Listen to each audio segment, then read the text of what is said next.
Thank you, Mr. President. Mr. President, I rise to add my voice to this debate,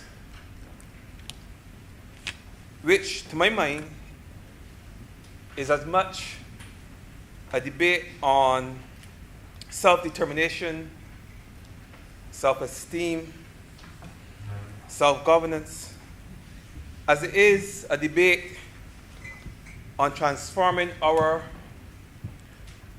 government system, our current form of governance, to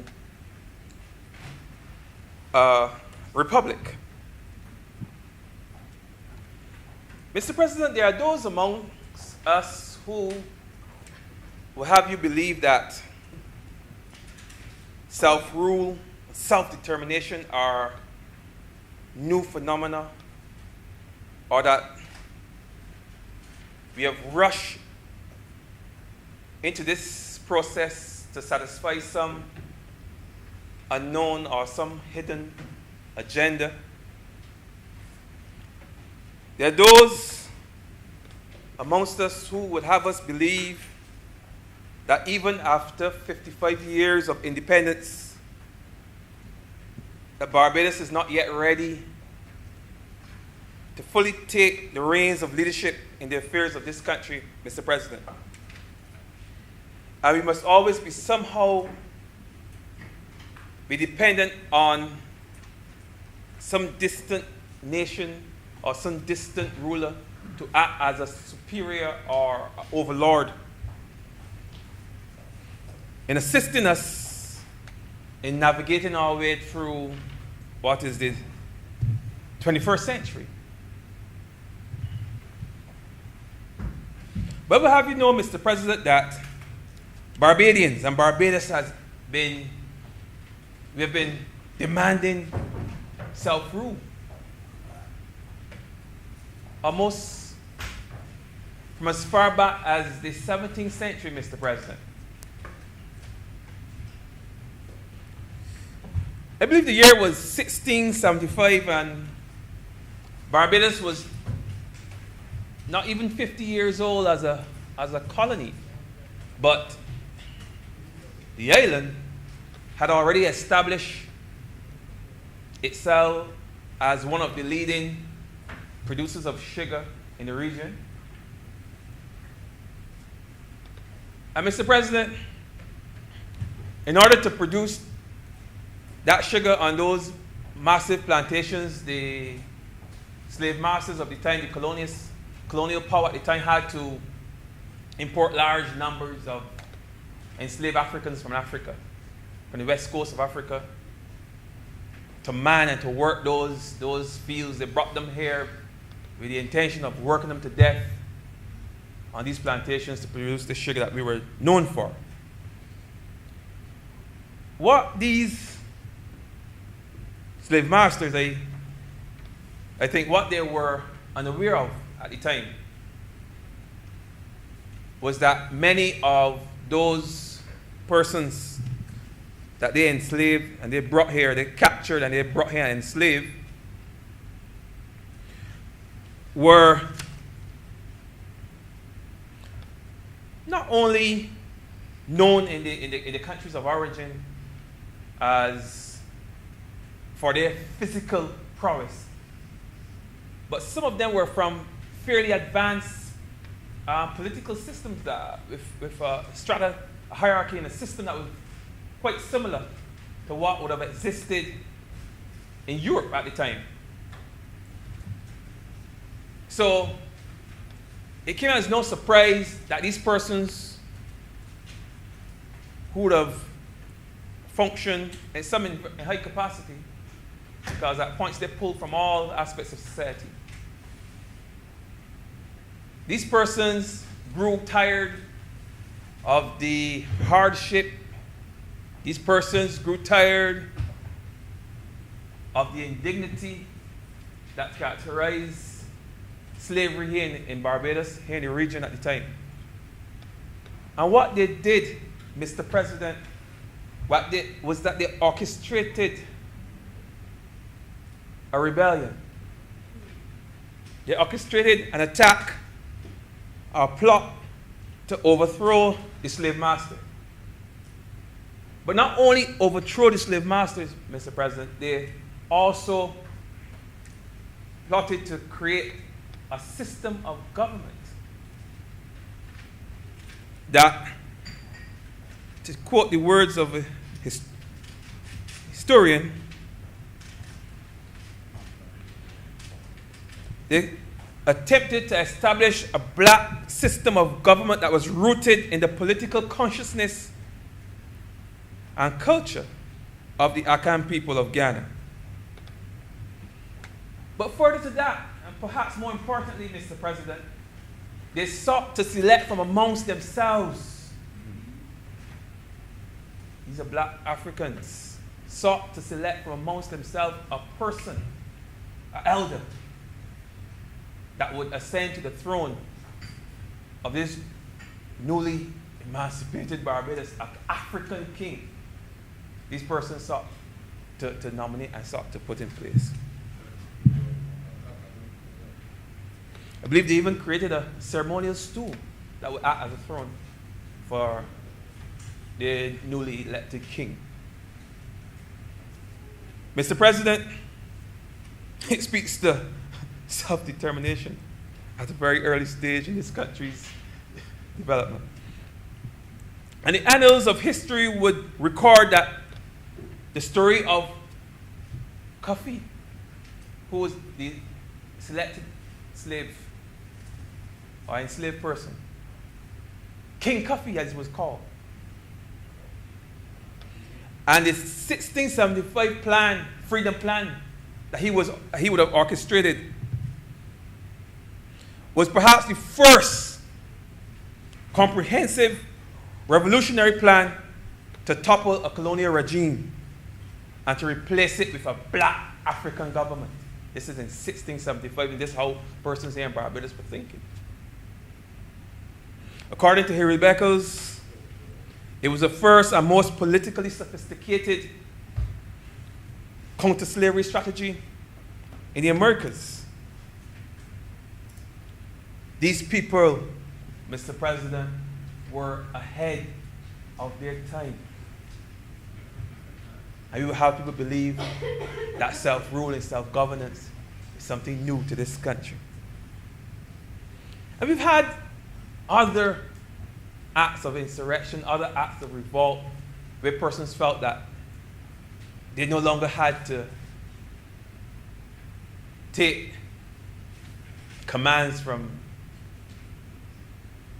Europe, from England, from the monarchy. And they sought to put systems in place. And I can speak also to the 1816 rebellion by Bussa, the Right Excellent. Where, and I use these two examples because they didn't only rebel. If they had only rebelled with no plan, I would not draw on them to strengthen my argument. But in this case, they did not only rebel and they did not only seek to overthrow the government, but they also created a flag, which is a symbol of nationhood. They wanted to create a nation ruled by a black person, ruled by one of them, a person that they could identify with. And I believe that flag is still hung, or it can be found in the British Museum. So persons can go and they can see the flag that was created by Bussa, that would, had it been successful, would have represented a free Barbadian nation.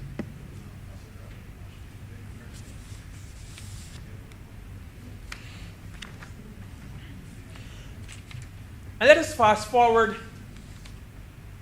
into the 19th century, into 20th century, into the 1940s, where we would have seen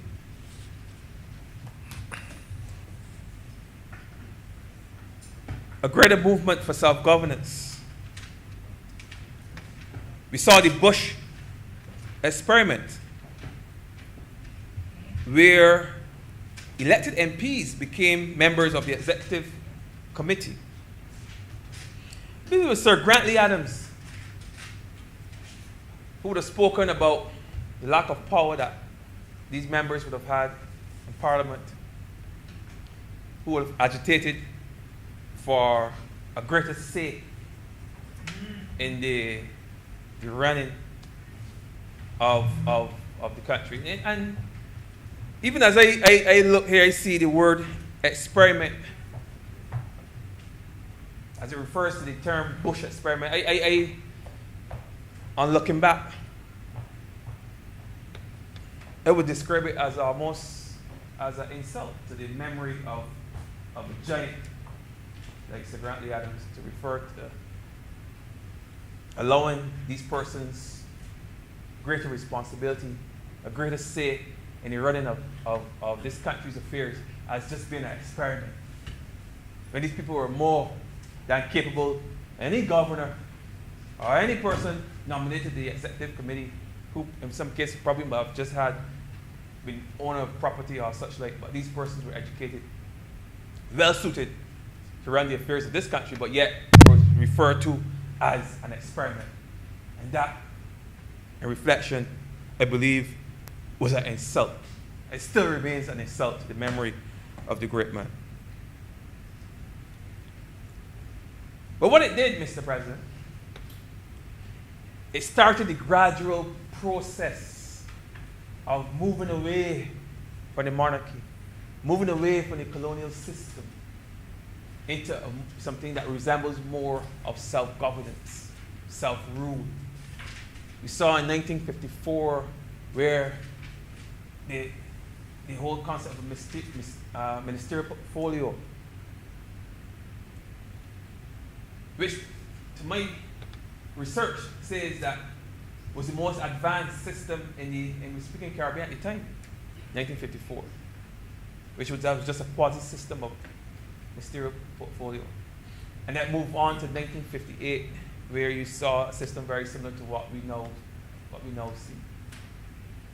Of course, in that period, we would have had the universal adult suffrage, where persons for the first time were able to vote, and black people were able to vote and select who they want. And it was that time too also that black people took control of Parliament.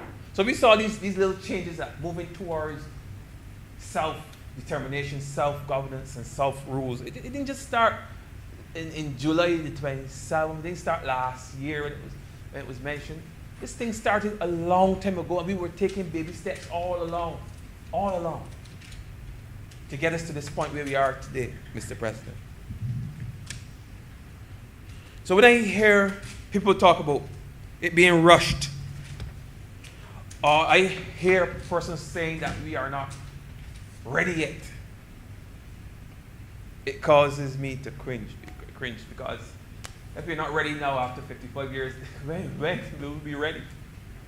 I'm sure that in another 55 years, there will still be persons saying that we're not ready yet.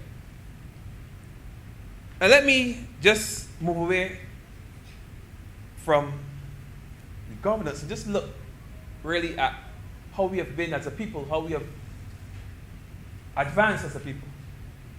And I think one of the other ways that we have shown evidence of self-rule, self-determination is in the indigenization of many of our institutions here in Barbados and the Caribbean. As a person in education, Carpenter always talk about his trade. I can draw on the introduction of the CHC, when we would have shifted away from the British system and introduced the CHC examination. Now, I was not around in the 1970s and 1972 when this occurred, but I'm sure that there were persons at the time saying that we were not ready to manage our own examination body.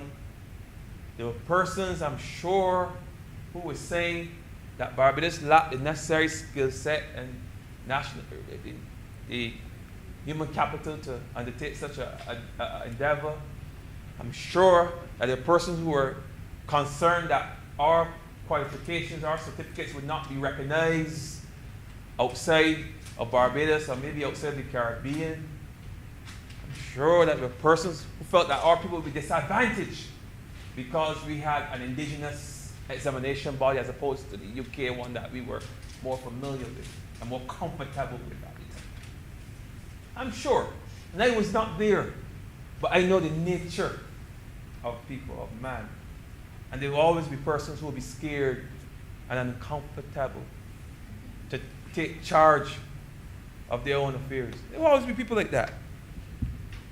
But 50 years later, almost 50 years later, we've seen that CXC, CSEC, that it has served us well over the years, and our qualifications are just as relevant as any others in any part of the world, Mr. President. And I'm glad that despite all the criticism all through the 80s and what have you, that they continue to evolve. And in 1999 also, I think it was, they introduced the CAPE, you know.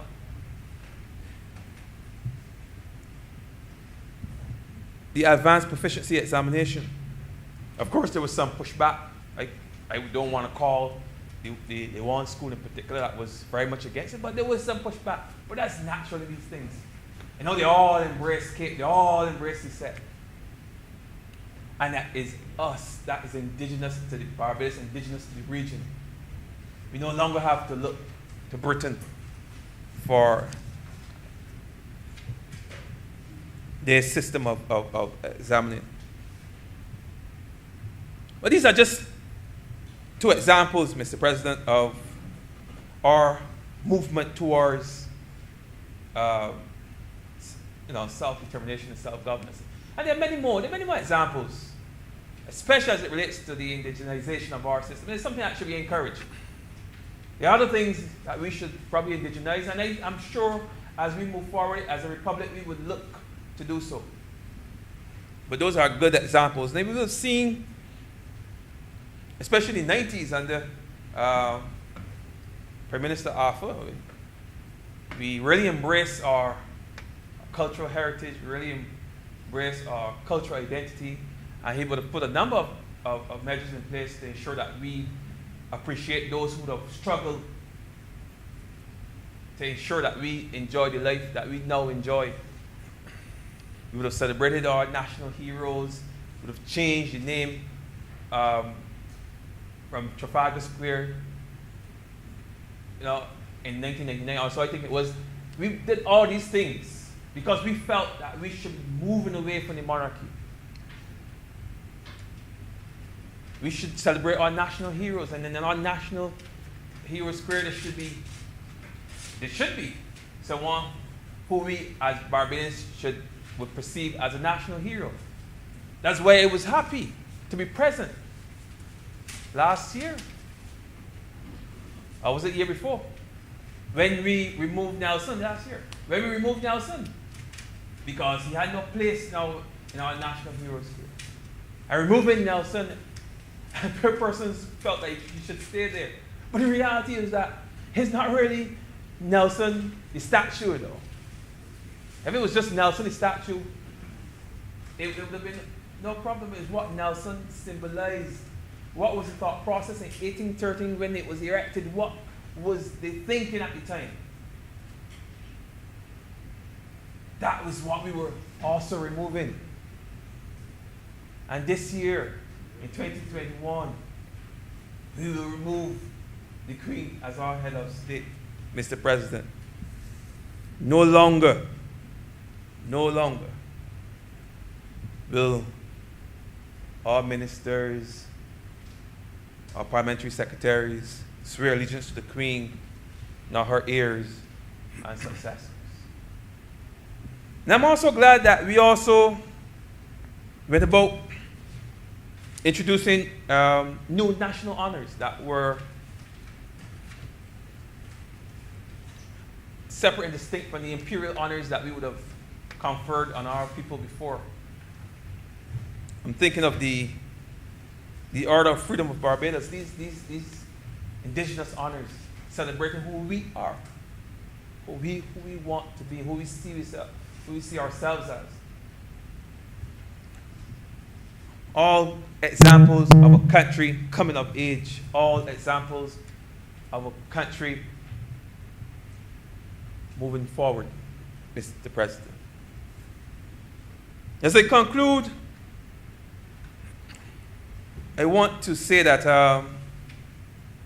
over the past 300 plus years, almost 400 years, we have developed from a colony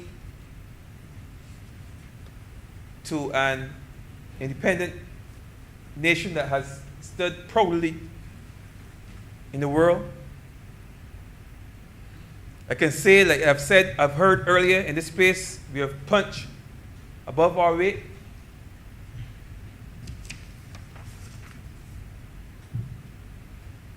We have established ourselves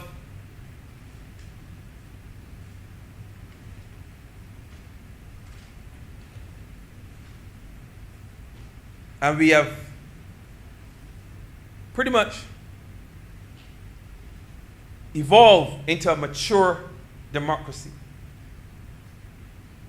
But we cannot move to the next level, the next step, unless we can have a conversation as to who the head of state in our country will be. And we cannot move to the next level, we cannot evolve unless we first address this notion of head of state. In fact, Mr. President, I believe it was Mr. Woodrow Wilson. He was the 28th president of the USA, of the United States. And he said, and I quote, "Self-determination is not a mere phase. It is an imperative principle of action, which statesmen will henceforth ignore at their own peril." It is imperative. So after 55 years, Mr. President, of being independent and still being under the British monarchy, I think that it is imperative that we take that next step towards freedom, where it can be that a small child, boy or girl born in this country can aspire to the highest office in our land and who can make decisions on our behalf. Symbolically, this is important because it will say to the world that we are now truly a fully independent country and no longer will we have a foreign monarch as the head of state. So with that, Mr. President, I want to fully support this bill. I think, like as has been said before, it's a few decades late. We should have been here a long time ago, but we're here now. And I want to fully associate myself with the words of all my colleagues who support this bill, who have spoken before. I want to give this bill as I said, my full support. With that, Mr. President, I'm obliged to you. Thank you, Senator Dr. Springer. Senator Hunt.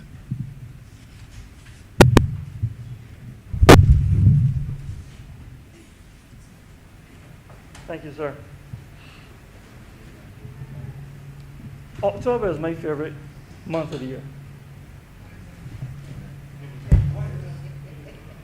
Coincidentally, it was in October last year that I became the last member of the Senate of Barbados who would swear, I don't swear in this context, but who would affirm his allegiance to Her Majesty the Queen, her heirs and successors, in order to be able to serve my country in this chamber. Now, I have always admired Charles Dickens' use of paradox in A Tale of Two Cities, which he began with the words, "It was the best of times, it was the worst of times. It was the age of wisdom, it was the age of foolishness. It was the epoch of belief, it was the epoch of incredulity." And so, being the last person in the Senate of Barbados so affirmed, I approach today's debate eager to participate, but at the same time concerned about some of the aspects and the manner in which we have gotten to where we are. The issue of a change to Republic status is not new. It wasn't sprung on us.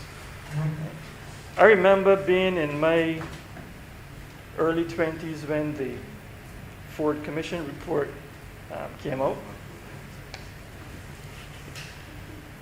That report was, in my opinion, of high quality.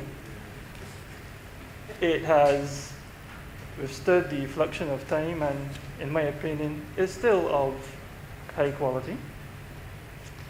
So it was no surprise to me when I learned that a mechanism that we were told recently about, that being the Republican Status Transition Advisory Committee, that was set up to help manage the process by which Barbados becomes a republic, that it would be guided by that report. By way of press release, we were notified that an interim report from this committee was to be submitted by the 30th of June this year, with a final report from this committee being submitted by the end of September this year. I do not know of any such reports being submitted. It may have been done, but I am not aware of that being done. And so, sir, on the issue of Barbados' transition to Republican status, there's been a lot of noise, or noises. And noise is not necessarily something bad. Sometimes noise is a distraction, but sometimes noise is the evidence of people working together as craftsmen, creating something useful.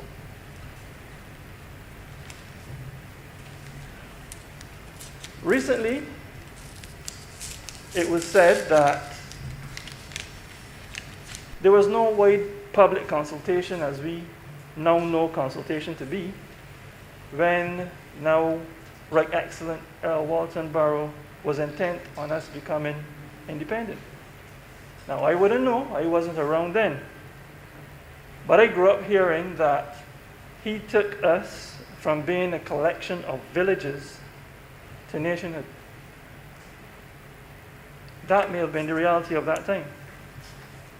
But the Barbados today is not as Barbados was 60 years ago.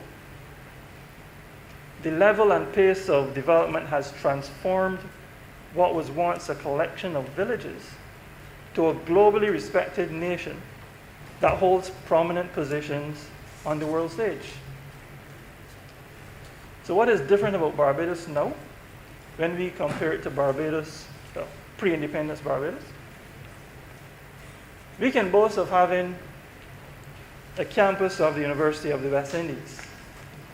And at this point, I would like to make you aware, sir, that the Times Higher Education ranking system, which is the most reputable and independently qualified quality assurance ranking system, has recently determined that from a global field of some 30,000 universities and elite research entities, the UWI now stands in the top 1.5%.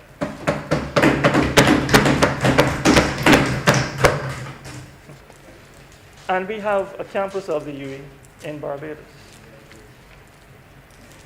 We have citizens, plenty of whom has passed through the same campus of the University of the West Indies and have gone on to establish a high-quality Barbadian diaspora. We have citizens working in leading positions in various forms of research all over the world. Barbados has had a distinguished record of holding leadership positions at the International Labour Organization, both on the workers' side and on the employer side, where Barbadians have, over time, since independence, held positions on the governing body of the International Labour Organization. And now,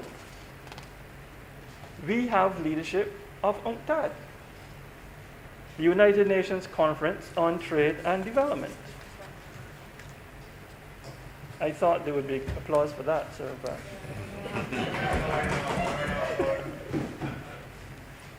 we are said to be a nation that punches above its weight. My brother, Senator Springer, even said so just now in his contribution. So that the citizens and residents of Barbados who make up that formidable spirit that is Barbados, to my mind, deserve to be treated better than how they're being treated in this arrangement for how we embrace our future as a republic. We have proven that we deserve to have that opportunity. And to be frank, we were told that we would have that opportunity in a particular form, and we believed it.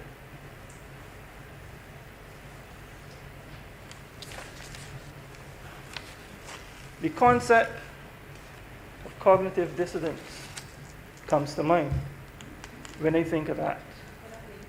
What does that mean? Cognitive dissonance is an uncomfortable feeling. When I was doing my psychology degree at the same careful campus of the UWI, I was taught that it's a negative emotional state that a person would feel when there are conflicting cognitions or a conflict between a cognition and an experience. So that if a person was of the view, if a person rather was of the knowledge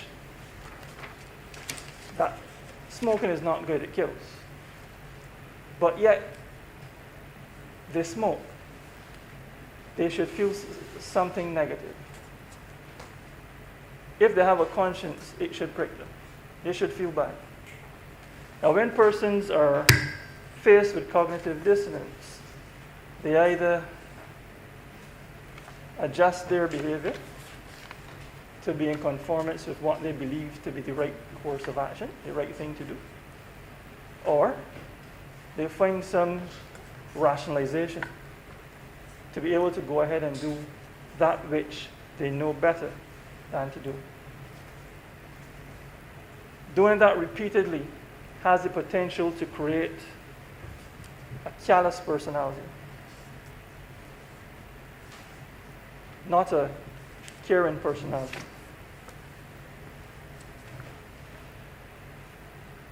More was expected as far as public engagement goes by the time we got to this point. When the government, and this was a good thing they did, when the government decided to address the issue of petroleum-based single-use plastic bags, there was a good campaign that was run. The average person can tell you a lot about petroleum-based single-use plastic bags, why they're not good for the environment. That same person cannot tell you as much about the Constitution, about what is important about us becoming a republic, and becoming a republic with the right frame of mind. And that is disappointing. But in response to some early protests, some noise about it, some noise that was expressing disappointment, there's disappointment about the departure from the type of participation that Barbadians believed they were promised. We received an edict which informed that Barbados will become a republic on November 30th, 2021. And that the effort to settle the Constitution, that will be the Constitution of Republic Barbados, will get into high gear from December 1st, 2021. Now, some people, some even in this chamber, believe that that is putting the carrot in front of the donkey. And I have explored that perspective.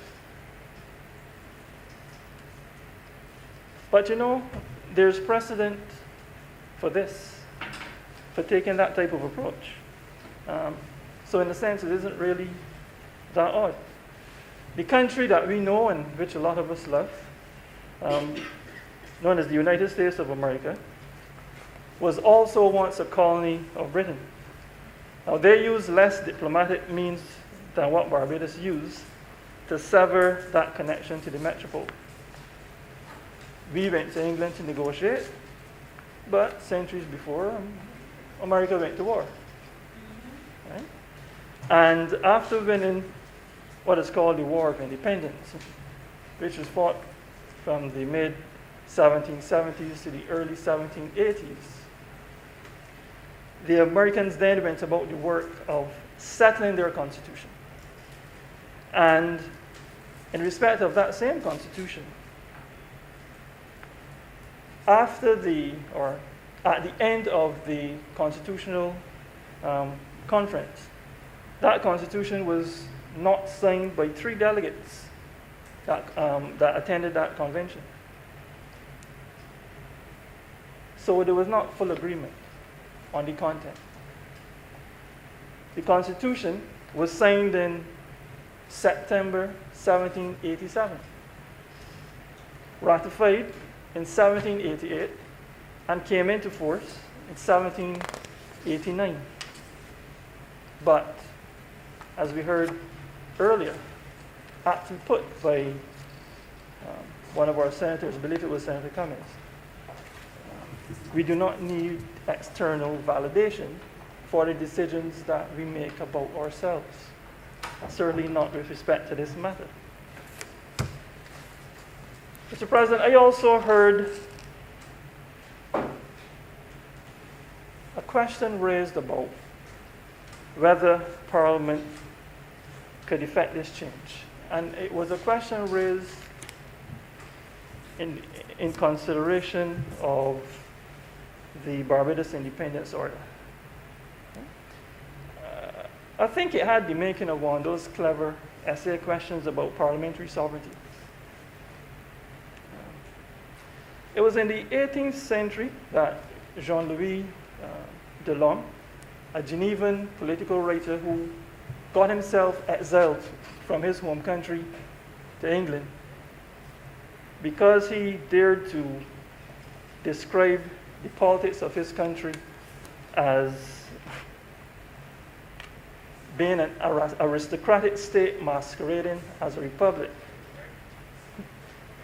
He said of parliamentary sovereignty that the only thing that Parliament cannot do is to make a man a woman and make a woman a man. This was his thinking in the 18th century. But of course, sir, given the experience of other democracies, given pressures which may even be at play in our own reality, more than we are comfortable admitting at this point in time, It has been seen that parliaments can indeed permit, through legislation, a person initially assigned the sex male to be reassigned the sex female, and vice versa. So that blows the lid off of Delorme's theory, his understanding of in the 18th century. So, on the question of whether the Parliament of Barbados can do some legislative severing of a theoretical umbilical cord 6,000 miles or so away in England, of course we can. Yeah? And I believe we should, as a necessary next step on our path of self-determination. Bearing in mind that one of the first defining mantras of a politically independent Barbados was that we will be satellites of no one. I'm of the view that Clause 4.1 of the bill we are considering today addresses that adequately. And I hope that some persons who are listening to our deliberations today, for them that settles that particular question for them. Now, unfortunately, in response to the noise that was made expressing the dissatisfaction of some about the process by which we've gotten to today's moment, expressing the dissatisfaction at there having not been a wide net cast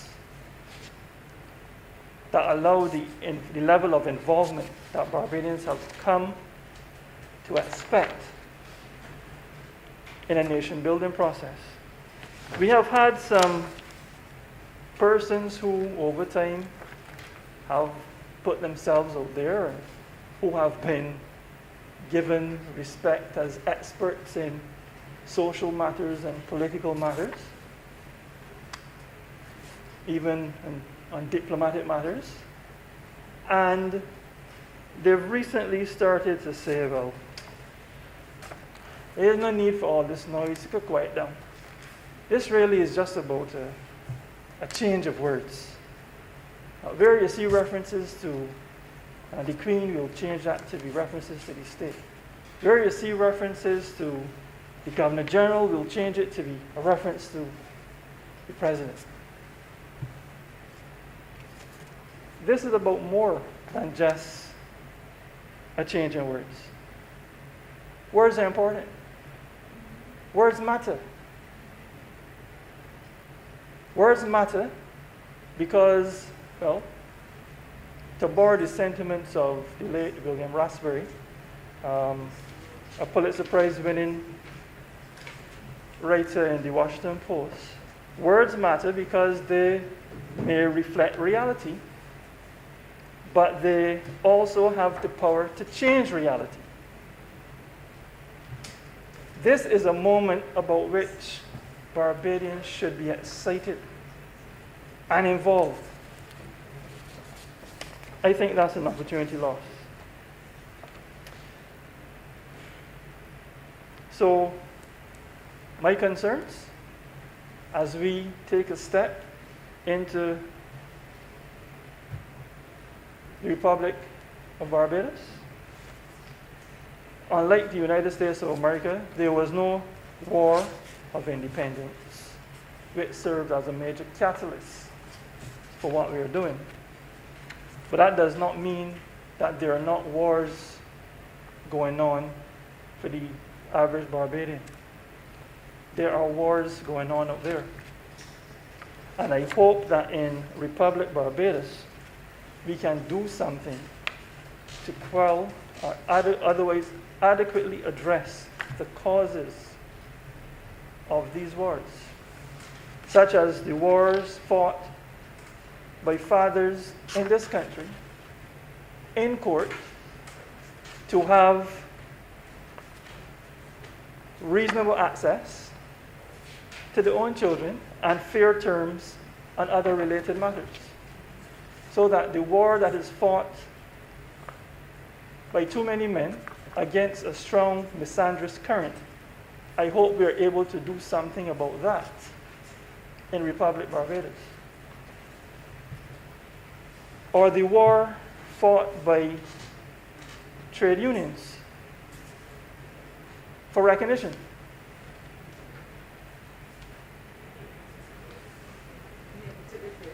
Because although Barbados has ratified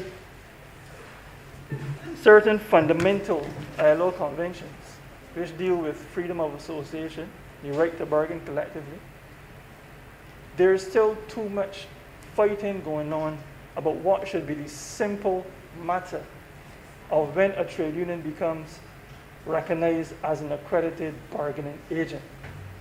And I say that with the understanding that once we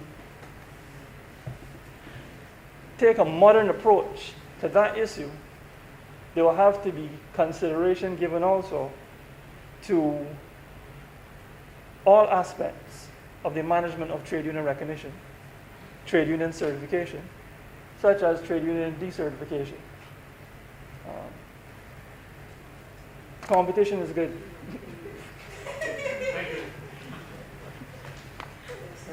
The fittest will survive.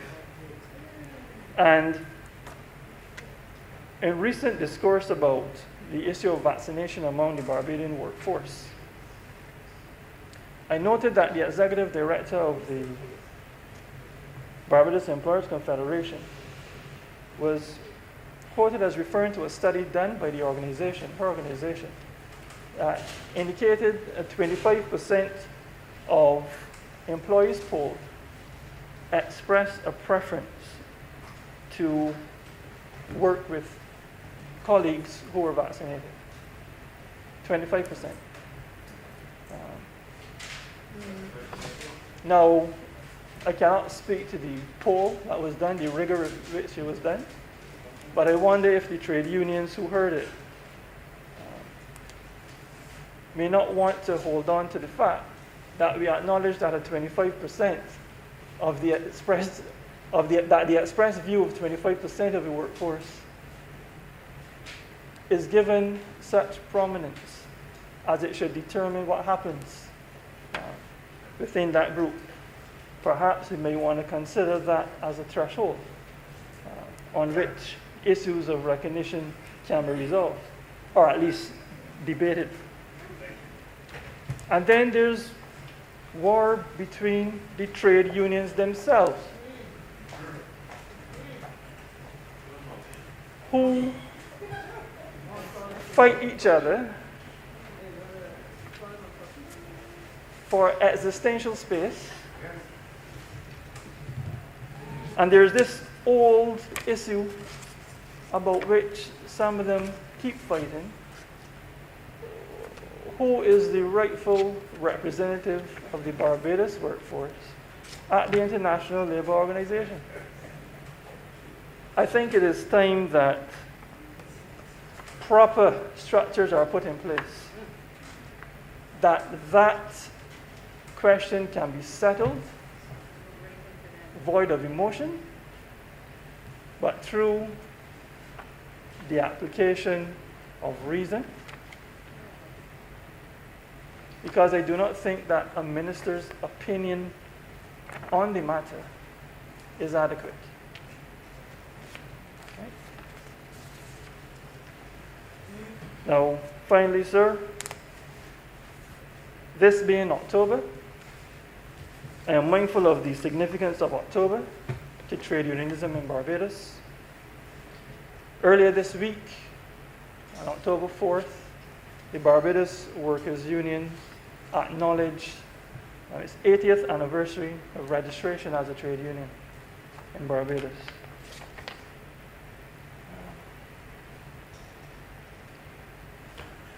October seems to have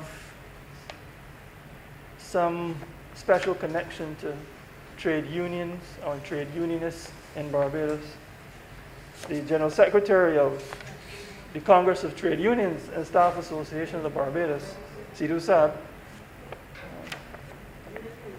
his birthday was this week. Mine is the end of this week. One Deputy General Secretary of the BWU. His is next week.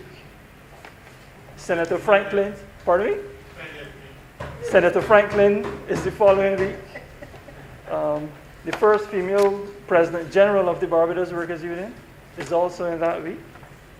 You know, there are things that all October-born trade unionists who love Barbados, who love social justice, would like. And fortunately, sir, it is within the ability of another October-born leader in Barbados to see that what would be a trade union wish list can become a list of deliverables in Republic Barbados. Barbados used to be hailed as an example of the way social dialogue should be practiced. That same Jean-Louis Delhomme who wrote about the limitation of Parliament, he also wrote about the way the legislature balances the power of the executive branch. He did not get into how the judiciary exerts a powerful balancing effect on the other two pillars of government. But this is a central part of the stability that we take for granted. Our courts reflect the ethos of our society. There was a recent decision handed down by the Employment Rights Tribunal, which clarified a very important point. It clarified that consultation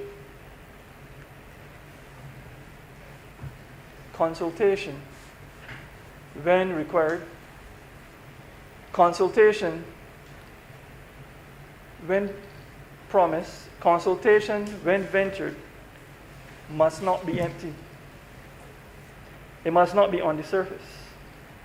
It must not be an exercise of banalities. It must be meaningful.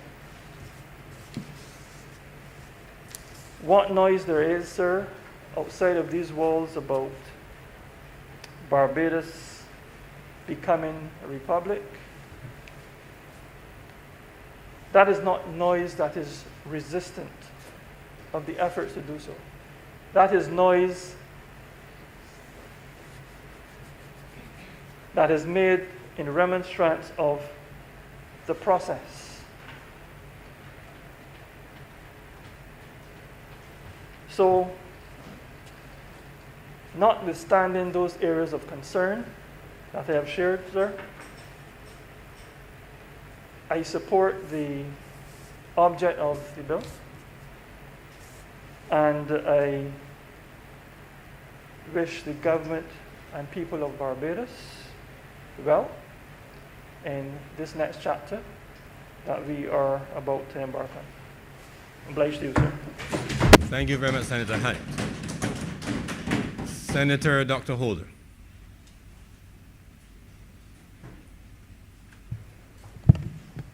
Thank you very much, Mr. President. I promise I won't be too long this afternoon because I'm aware, sir, that we may very well have a repetition of points on this particular matter in this particular debate. For example, I listened to my colleague, Senator Springer, earlier, who gave maybe a historical perspective to his presentation. And I would wish to maybe continue in similar veins, sir, and maybe mix a little of philosophy with that to help in sharing my perspectives on this bill, which I wholeheartedly support. The acting leader of government business, sir, this morning asked two key questions, which I took note of.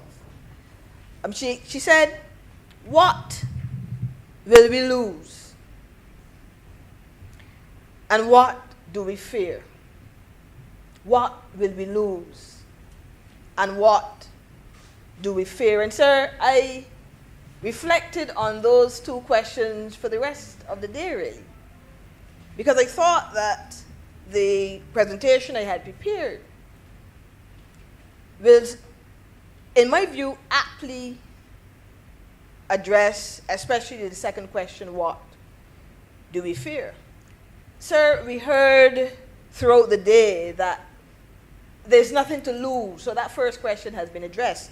Actually, as we look at the bill before us, Section 10(1), 11, Section 12, these speak to, I believe, maybe some concerns that persons may espouse around this bill.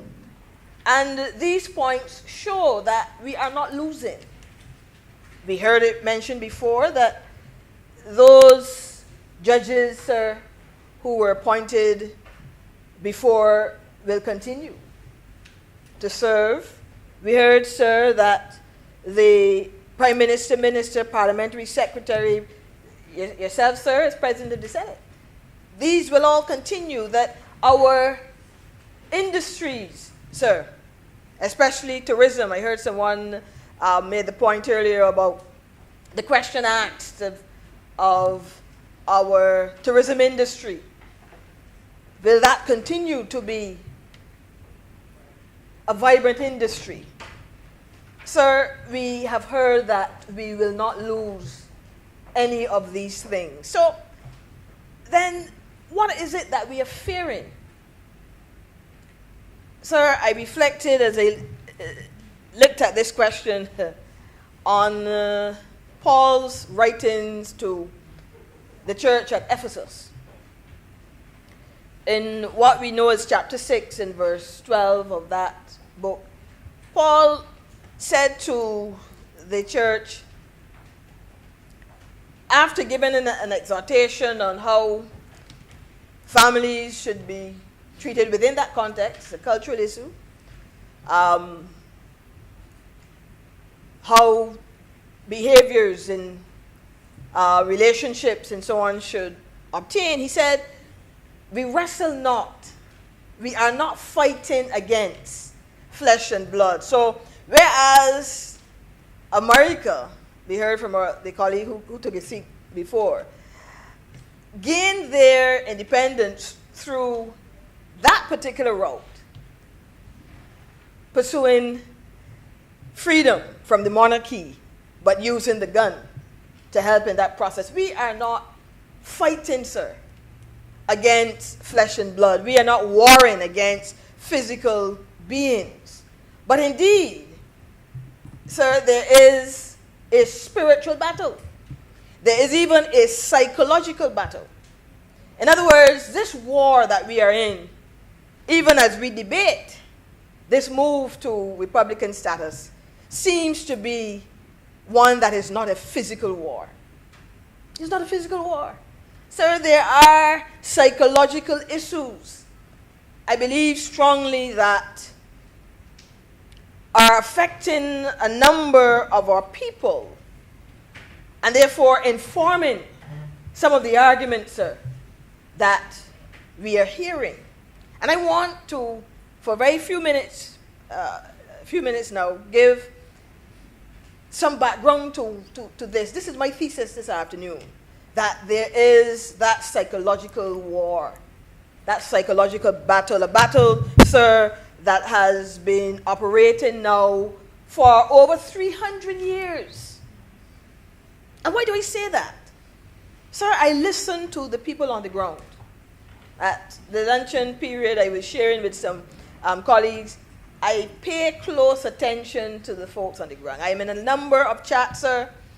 I congregate with a number of interest groups. I want to know what people are saying always about national issues. Sir, in one particular chat, this issue of being a republic and moving to Republican status was the topic for some time. And I watched on, sir, at the comments being made. And all persons are complaining. They're complaining from the issue of time to, why now, and process, and a whole number of things. And I'm watching these comments, and I'm saying to myself, wow, underlying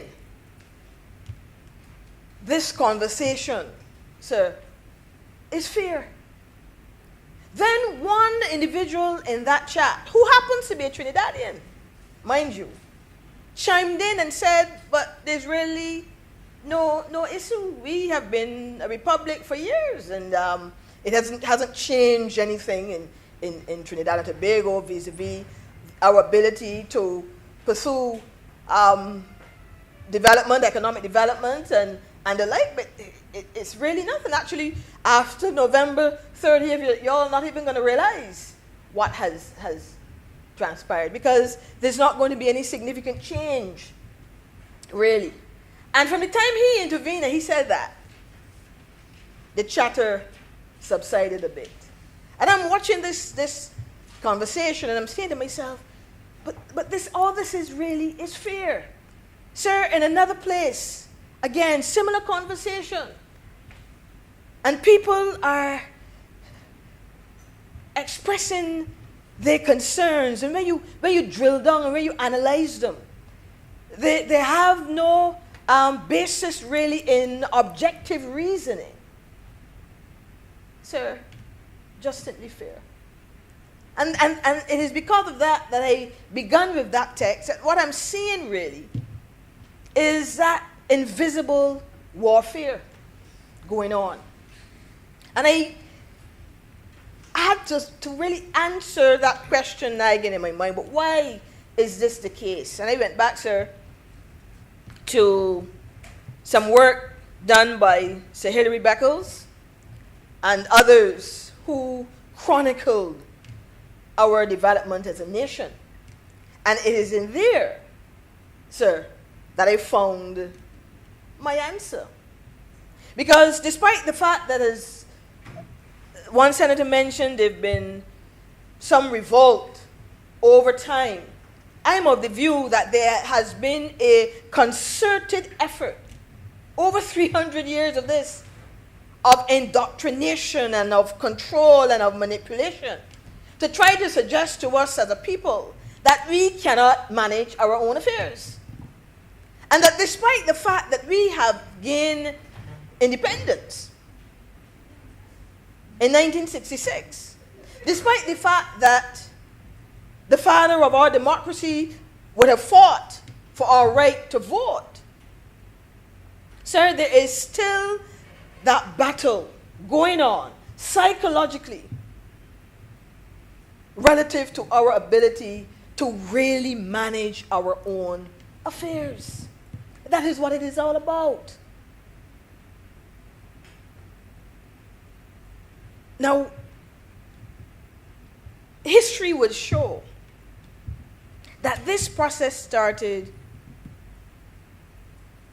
some time ago by the Parliament of the day legislating, sir,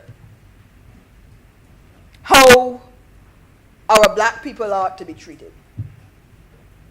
And a series of pieces of legislation over a period of time sought, as I said, to control and to manipulate our people.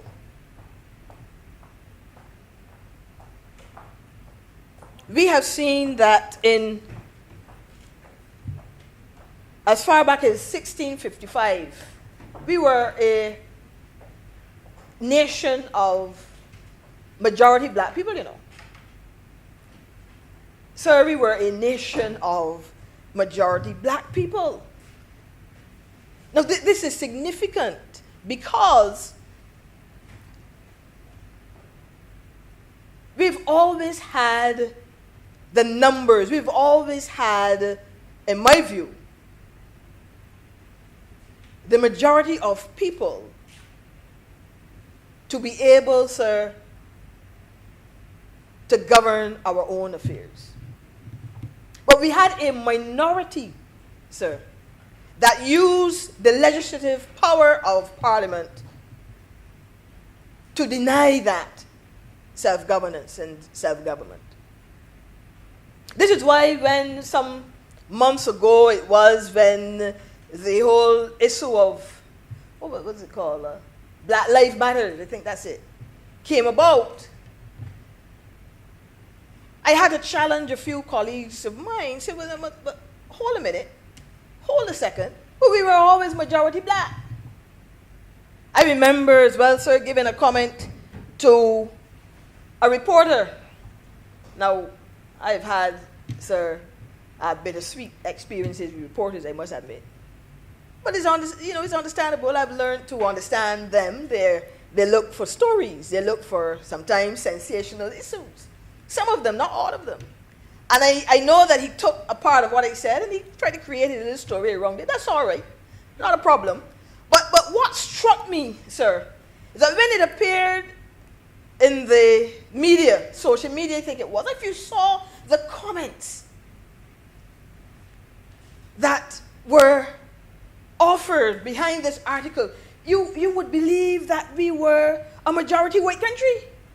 My simple thesis is this: we have to stop jumping at everything the folks in the North say and do and manage our own affairs. Sir, why is it that in 2021, I believe, or maybe 2020, I think it might have been last year, I can't recall, we are going to jump on a bandwagon because it is popular in North America? A country, sir, that has about 13% of its citizens that are black. Sir, we are 95%. So why is it that that particular ideology is going to rule our day when we were always in the majority? And that was simply my point. It takes me back, sir, to, and I digress a minute with your permission, that for a while we knew that coconut oil was good for you, is good for your hair and all that. And we allowed the folks in the North to tell us, based on some research, oh, you should not use coconut oil. We dumped coconut oil. Sir, we always knew that cannabis had medicinal properties. The folks in the North said, this is illegal. They went and they destroyed all the plants in St. Vincent and the Grenadines. There was very little response from CARICOM. All of a sudden now, because they have decided to add this as an industry, we are now on the bandwagon. Cannabis is now good for you again. So this is the challenge that I have, you know. And I can go on and on with other examples, right? We do not need these foreign entities to determine, in my view, what is right or what is wrong for us as a sovereign state. That is the point. And when we look at our history for over 5 decades, our parliament, sir, our parliament carries this particular pigmentation. So we are the ones that have been in charge and in control of the laws that we pass, of the legislative framework and the legislative agenda that we set. Sir, we have been in charge of that. So that means that we can easily use this facility here called Parliament to determine the kind of country, the kind of civilization, the kind of society that we want to have. Now, sir, some time ago I spoke to the role of Parliament, given my perspective, but there's been some research done as well. In 2018, the Commonwealth published a paper that spoke to the role of national parliaments. And, sir, it identified at least 3 key points. That it is there to legislate, it is there to give oversight of the executive, and it is there to represent the people. So to legislate, to oversee what happens vis-a-vis the executive, and to represent the people. Sir, that is our role. That is our role. So us coming here today with this particular bill, sir, is going to assist us, in my view, in setting the agenda for the next 55 years even, and beyond.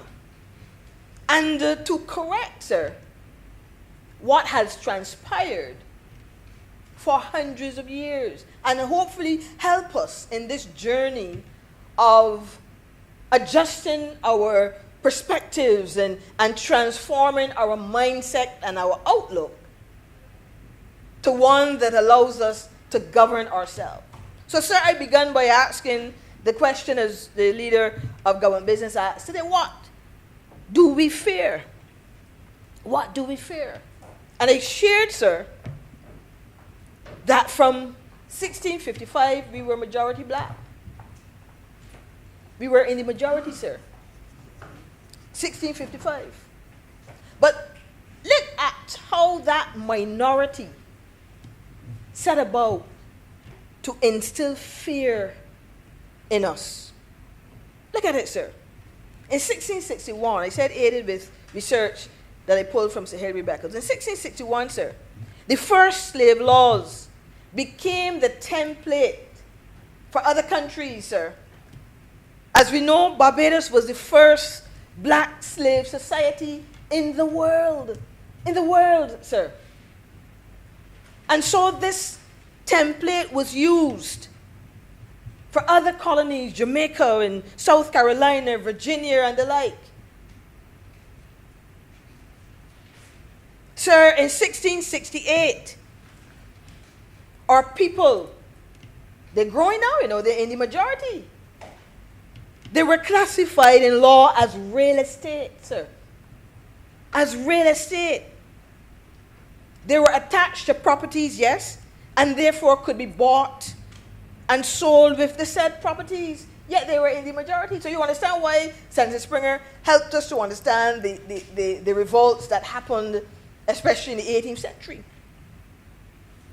But I go further, sir, to show that Barbados was the last British colony to pass the Emancipation Act. The last. England, I assume, and several historians as well, would have come to the position where, you know, they accepted that they're now wealthy, they've reaped so much, millions and millions from these colonies, they're now going to allow and encourage emancipation even. But here's Barbados, sir. Barbados, so indoctrinated by that time, so indoctrinated, sir, was the last British colony to pass this Emancipation Act. Matter of fact, it is said, most historians believe, that it was Britain who put the pressure on our assembly here to pass the act. The folks here didn't want to do it because they felt that we had a good thing going. We had a good model going. Why should we emancipate our people? But sir, as I looked at the history, so you know what hurt me the most and helped me to understand this concept of fear is that as most of these colonies were experiencing emancipation, the former slaves now are happy, they're free. Those from Guyana leaving the plantation in droves, those from Jamaica, sir, leaving the plantation, St. Lucia leaving the plantation, sir. The Barbadians elected to stay on the plantation. Now there's a school of thought that you can't be vexed with our forefathers because there was no land, sir. There was no land for them to run to. As you know, in Jamaica and others, you had hills that you can run to and start a life. There was no place, sir, for them to go to. And it was so orchestrated to the point where that great famine that occurred in the early 1900s when they sent, sir, the reporters, the investigators rather here to analyze who indicated that why they're seeing such grave famine in Barbados at the time was because of landlessness and a lack of economic participation in the country. Sir, when you look at this history, sometimes it brings tears to my eyes. Because Emancipation Act is passed, other colonies, people are fleeing from the plantations, but Barbadians are returning because they had nowhere else to go. The system was so designed to keep, sir, the control of economic power in the hands of a few. That even though we were in the majority, because at emancipation, sir, 98% of our people, our African people, were born here. 2%, the data suggests, came from Africa, compared to 30% in Jamaica. So the majority of our people, our black people, were born right here in Barbados. But they had nowhere to run, sir. And all the laws coming down through time, the Parliament of Barbados, sir, 382 years, we boast, the third oldest in the Commonwealth, passed law after law after law to keep our people suppressed and manipulated and controlled. Lack of economic development. Sir, this is why, personally speaking, this is Lynette Holder's opinion, not the government, clearly. I do not believe we should be applying a tax to land. Sir, I don't believe it. If I had my way, sir, this is Lynette Holder's view. If I had my way, Barbadians would not pay a cent in tax on land. Not when you look at the history. When you look at the history, sir, and understand how the white planter class in this country influenced law after law after law to prevent the blacks in Barbados from owning land.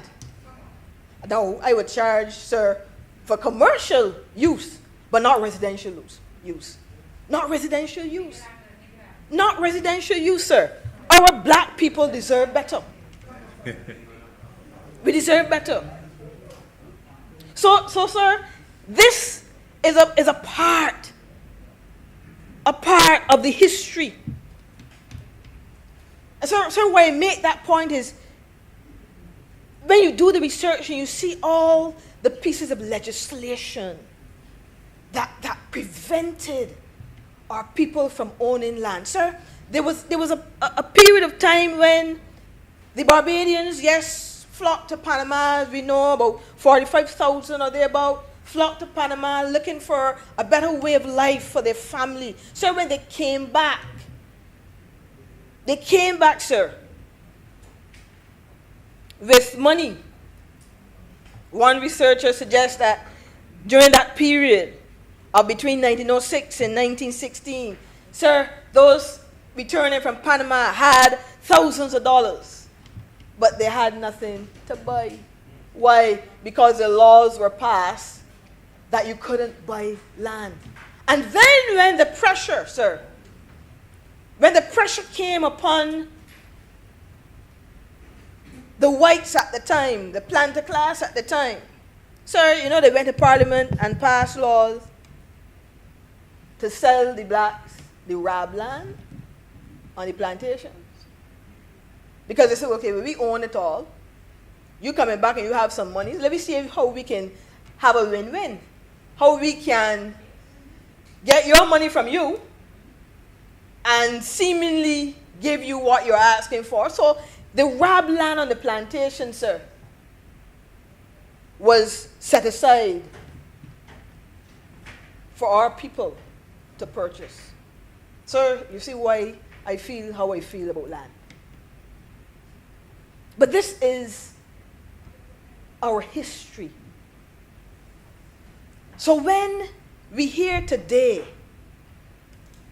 people objecting to us becoming a republic, people objecting to us completing this process, sir, in our independence, you understand that it is because of years and years and years of us feeling, of being encouraged even, indoctrinated even to feel that we could not take care of our own affairs.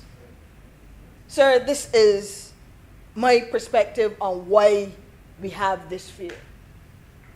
But we're here today to correct this, to continue this process, sir.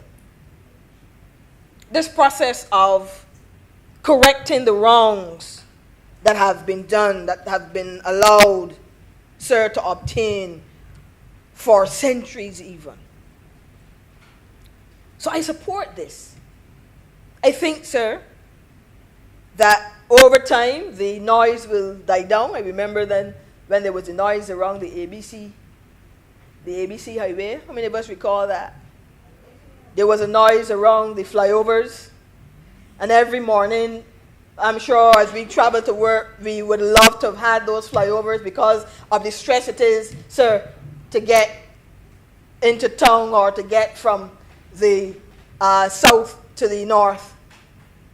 Sir, the noise, in my view, will dissipate. But never let us, as Parliament, sir, forget our responsibility. Never let us, as Parliament, forget this is why we are here. And so, as I conclude my submission, I want us to appreciate that there's even more to be done. There's a lot more to be done. We have the vending bill, sir, being reviewed again, removing the colonial trappings, sir. But I want for us to go further. I want for us to go further. Recently in the press, sir, a credit union leader made the point that our credit union laws are archaic and need to change. But you know why that is the case, sir? In 1905, the Friendly Society Act was passed. Sir, you know that this act prevented societies back then from buying or holding more than 1 acre of land. And as I said, they were able to buy the RAB land. The Friendly Societies Act of 1905, sir, sometimes reminds me of our legislation, the Corporate Societies Act today. Because just as how that piece of legislation back then sought to disenfranchise, if you will, citizens from owning land, today's Cooperative Societies Act, sir, in my view, does not reflect a 21st century credit union movement and where we ought to be focusing now on a sector that is close to $3 billion in assets under management, sir. But I go further to suggest that we also have to use this Parliament, as we're doing with this bill, to address the issue of e-commerce, sir, to help facilitate those in the micro, small, and medium enterprise sector to be able to trade online, to be able to trade in this global space, sir. I believe I'll have the opportunity, sir, to speak to these issues a little further. But one last point I'll mention there, campaign financing, sir.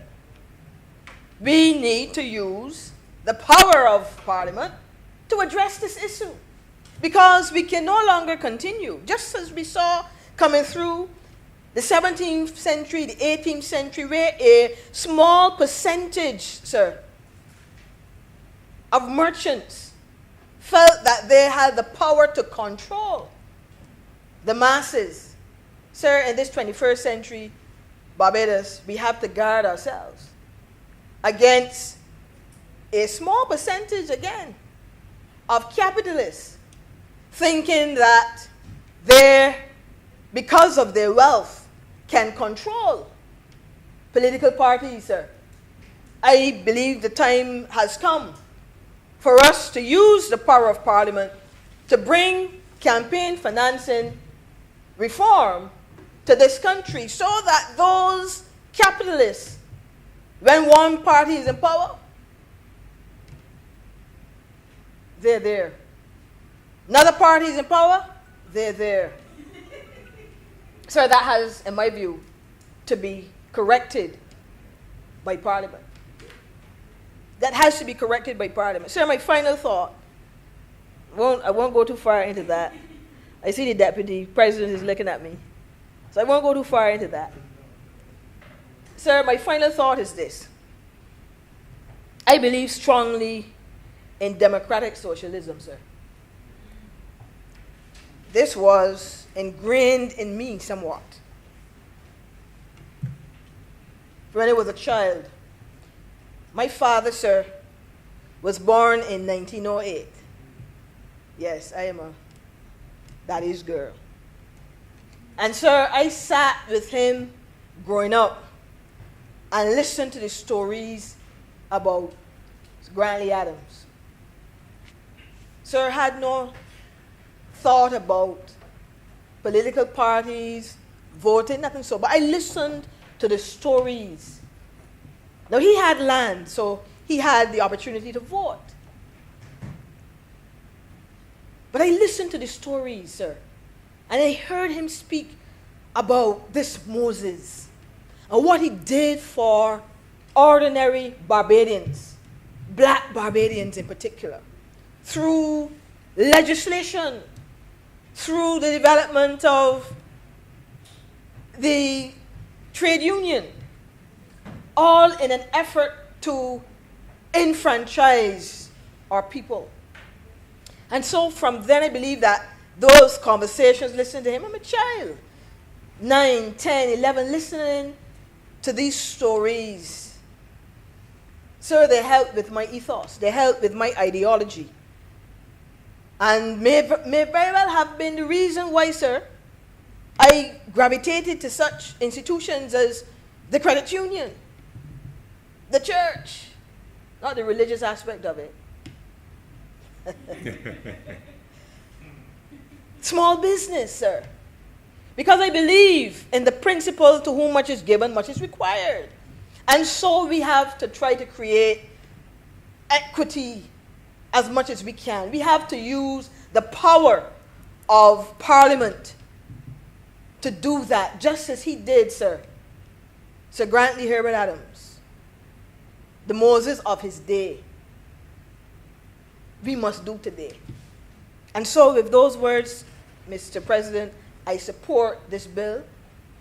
I believe this is the step in the right direction. This is going to help us, sir, who I believe address this psychological issue that has crippled the development of so many of our people and institutions for too long.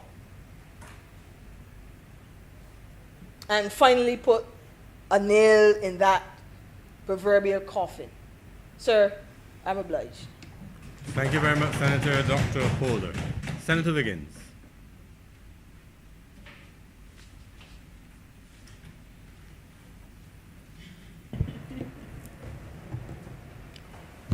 Thank you very much, Mr. President, for the opportunity to speak to this Constitution Amendment Bill, where we are completing the process of independence by the revocation of the Independence Order Act as we move towards a Republican status. As was said 100 times before today, it was an act of the British Parliament, the House of Commons, that gave us this Constitution. Mr. President, sir, Barbados achieved adult suffrage in 1951, and I believe that Her Majesty the Queen ascended to the throne in 1952. So in a sense, I would say that Her Majesty the Queen was with this current monarch, was with Barbados all the way. But I do believe that the time has come now for us to complete this journey of independence. I remember her journeying to Barbados somewhere in the 1974, 75 to night cigar field sobers. And I remember in the days when we were all school children and the monarch came to Barbados, we had to be at the side of the road with our flags and shaking at the Queen as she passed by. And many people used to complain then, you know, why would we have to do, you know, do this thing with somebody, you know, coming in from England, and you have to be there lining the street to shake at the person, and you even heard that it was an artificial arm that was going that way, that it was in fact not her real arm. So, so Mr. President, this is a very, very important step in the process. And many of you would know when diplomats and ambassadors are being appointed to the various Canada, England, United States, all across the world, the government of Barbados has to seek permission from Her Majesty the Queen in order to appoint envoys to these various jurisdictions. And I believe the time has come when we will now be the state of Barbados, where we would be responsible for issues like that, and we would no longer have to seek permission from the palace in order to be able to appoint an envoy. I remember sometime too as well, the former Prime Minister Owen Arthur had introduced a local honor, I believe it was the Knight of St. Andrew. And I believe, K.A., I believe, Mr. President, that was supposed to have been a Barbados honor, the Knight of St. Andrew. And hence, that was one of the reasons that Independence Day was on the 30th of November, because the 30th of November is Independence Day. And I spoke about that too, sir, because people are asking, well, so no, there would no longer be the knighthood, whether male or female, to persons. But I don't know in the process going forward if the Knight of St. Andrew, which was a Barbados honor, if that would be used going forward. I know the Most Honorable has been introduced as one of the recognitions for persons who are being honored, especially independents. Also, Mr. President, we know that ministers, judges, senators, members of parliament will no longer have to swear allegiance to Her Majesty the Queen, her heirs and successors. And that was another thing that people were offended about, especially when you have to swear not only to the current generation, but to future generations of the monarchy. So those things will now be history, but we have to recognize that we would not be breaking with Britain, because Barbados, as pointed out by Senator McConney, is still a member of the 54-member Commonwealth. And I think that this is one of the things that we have to outline a whole lot to Barbados and to educate them about it, because they think that becoming a republic, you're no longer a member of the Commonwealth. But we're here to tell Barbadians today that we remain a member, a proud member of the Commonwealth of Nations. One of the other things that I looked at in this Constitution Amendment Bill, sir, is the renaming of places in Barbados. We would have started to rename places in Barbados along the way, even before we were consciously thinking about moving to the whole concept of Republican status. I remember, as a St. George person, Sweet Bottom in St. George, that is now called Sweet Vale. So we would have changed some names, and then there's Penny Hole, that's now Gemsway. Spring Garden Highway recently has been renamed the Mighty Griner Highway. And these are all things that we have done consciously or unconsciously without even thinking about Republican status. And there are many schools, many educational institutions. We have the Dighton Griffith School, the Luther Thorne School, Darrell Jordan, Blackman Gollop, that have already been renamed. And I'm even thinking now about a school like Princess Margaret School. What would we rename a school like Princess Margaret School? Should we rename that after one of our illustrious sons or daughters of the soil, like our present Governor General, Sandra Mason? You can call it the Sandra Mason School. So I think that as we look to rename our various institutions, and let me move to the St. Michael's School. And I would say this to you, Mr. President. We had Anne, Boadicea, Victoria, and Elizabeth. And I can tell you, for years, when I used to be a member of our Old Scholars Association, and this is many years ago, long before this young girl here, I was saying that it's about time that we rename those houses at St. Michael's School. I would say after, like, past headmistresses, like Dame Patricia Simmons, she was our headmistress, even though she went to Queen's College. Miss Constance Innes, Dame Maisie Barker Welch, Ada Strawn, Elsie Burrows, Madre Husbands, these outstanding women that went to St. Michael's School. So I was saying, this is a process that I believe should have happened a long time ago. And I know people are saying, well, so what about all those roads in Bank Hall, Buckingham Road, Windsor Road, Prince of Wales Road? Mr. President, those will have to be issues that will have to be determined either by the residents in speaking to their representatives, what they want in terms of the charter, the Charter of Barbados that I'm sure the goodly senator here will speak to, in terms of if there are things that we have now that we want to keep, or if there are things that we have that we want to discard. So all these things would naturally be incorporated in that charter. And Mr. President, I'm sure this other example that I'm going to say could be quite controversial. What then would we rename the Queen Elizabeth Hospital? You know, and I was thinking that maybe we should rename that hospital. There's the Banford Polyclinic already. You can't be greedy. You know, so Mr. President, what I'm saying is that maybe we can rename the Queen Elizabeth Hospital from a previous Governor General, Nita Barrow.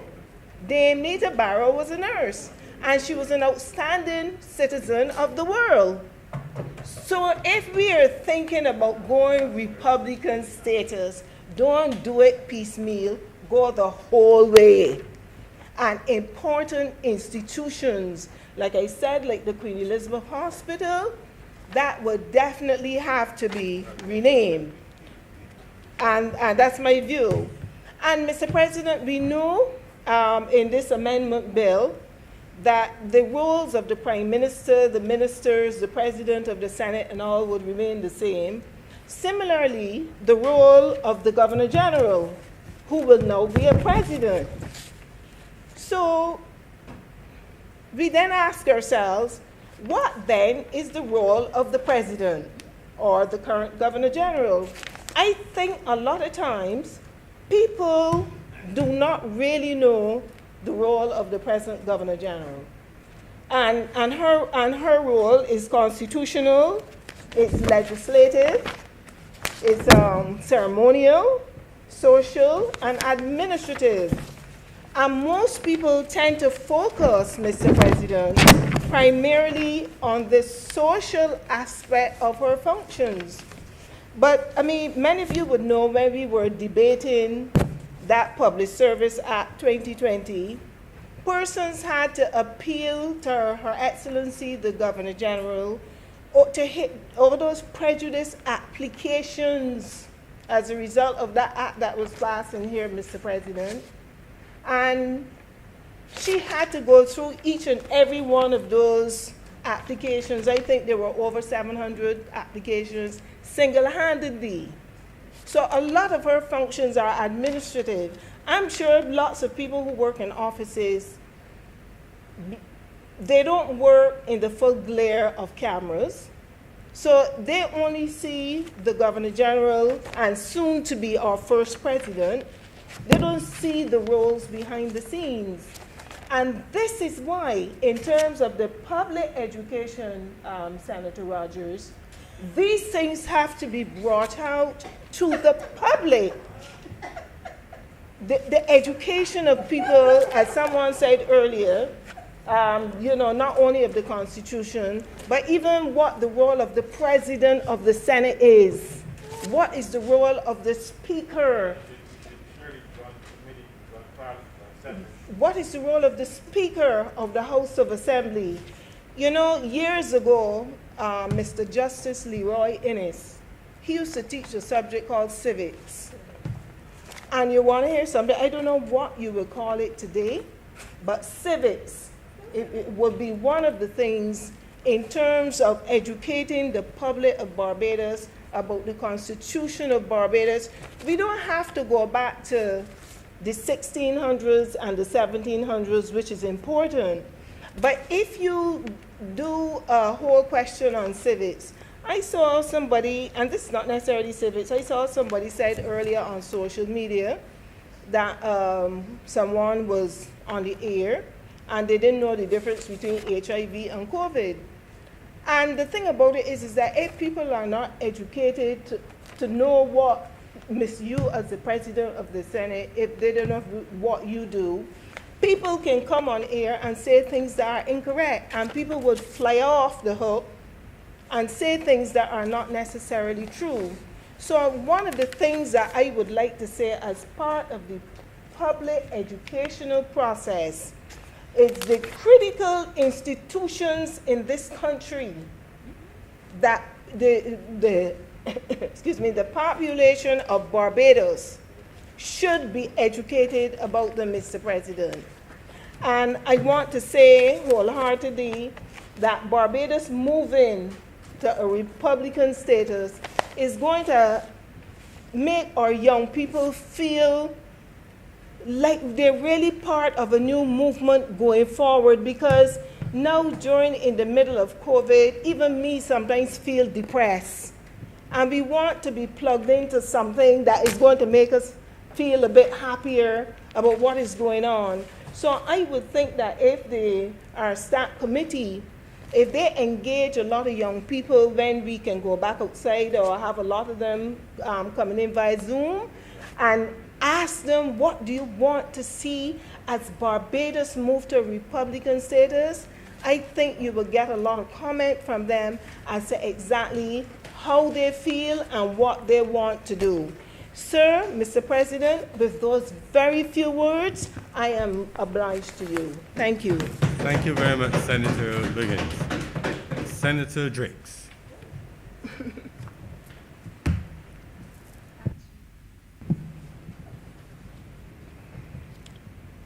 Thank you, Mr. President. And in an attempt to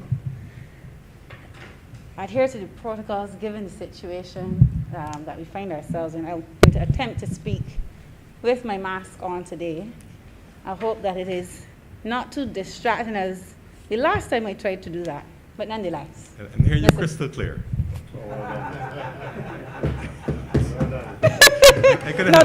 I am so thankful for that compliment, sir. Sir, forgive me if I am going to start the presentation that I want to make, reflecting on a few things that were said before I got to my feet. Because I knew that the debate was going to be wide-ranging, still anchored in a discussion about national identity and so on. But it is interesting how we kind of reflect on these things from different perspectives. And I say that because I want to first say to the notion of fear, because I unfortunately was not here when the debate started, and I didn't hear that question being posed by the acting leader of government business today. And I say this before I start, maybe it is not necessarily a question of fear, because I too have my concerns, but they're not based on fear. I think the more appropriate word would be trust, or lack thereof, Mr. President. Trust, Mr. President. But sir, this bill, this Constitutional Amendment Bill 2021, is rooted in a lot of things. We have had discussions about nation building, leadership, but one thing that I want to emphasize and state clearly, for me, I find when we have this discussion about Barbados becoming a parliamentary republic, I believe it is about the will of the people. It has to be about that. Nothing more, nothing less. It has to be about the will of the people. Because even in some of the previous contributions, sir, we heard that nation building usually comes about through a group of people who have suffered, who have gone to war, who have fought, Mr. President, and in some instances persecuted. And they've overcome those challenges. And in overcoming those challenges, they become unified. They then have this sense of identity that only having gone through that experience together, then they determine who they are collectively and how they want to be governed. And I think we can safely say that a lot of countries who have gone through war, there's a different sense of nationalism because they know what it is to sacrifice flesh and blood for the intangible things that they seek to becoming citizens of a country, Mr. President. So, sir, I say that to then say that the process for me by which we are moving towards Barbados becoming a republic, personally, I believe it is flawed. Because it is also then not about what do we have to lose, but what is it that we are trying to accomplish? What is it that we want to gain from this process? One would think we would want a newly found sense of national consciousness, national identity, patriotism. And if, Mr. President, those things are not manifesting themselves from the natural progression for the need for us to be liberated, because by all intents and purposes, we are a sovereign country. It is not coming from any proclamation of atonement of sins committed to the descendants of those of us whose ancestors were brought here in bondage and as property. But, Mr. President, this transition is coming about through what I deem to be a political directive, with many Barbadians still not even understanding what a republic is in the context of governance, and then what does that mean for Barbados. And unfortunately, Mr. President, it is also being met with apathy, because so many of our brothers and sisters at this moment in time are preoccupied with survival. Sir, my question then to the government of Barbados is, on whose behalf if the consultation is clearly coming after the fact, on whose behalf then is the time, the energy, and the resources being expended at this moment, at this time, sir, to transition Barbados to become a republic? Who are you representing? Is it the will of the people? And Mr. President, I stand here and I do not want it to be said that I do not support Barbados becoming a republic. I, like my colleague, Senator Franklin, wholeheartedly believe that this is the right step for Barbados. But I have a problem with the process. Because fundamentally, the process, when done correctly, will result in the things that we want out of becoming a republic. Sir, in an environment where we are challenged on every front, there are some persons in Barbados who make up the Barbadian society who see it as the government being almost flippant to march steadfast in this direction. And if that is the case, and our concerns will be handled after the fact, then how are we to buy into the process? How are we to express our national identity? How are we supposed to express our national consciousness? Sir, there's a statement made in the book called The Art of War. Many persons, I'm sure, would have read this book by Sun Tzu. It says, treat your men as you would your own beloved sons, and they will follow you into the deepest valley. Sir, dare I say that we are already in the deepest valley. Many Barbadians, Mr. President, are fighting for mere survival. And to ask them now, in this moment, to follow you on another path, by which it seems as though it is an instruction and not necessarily by democratic inclusion, why should they follow?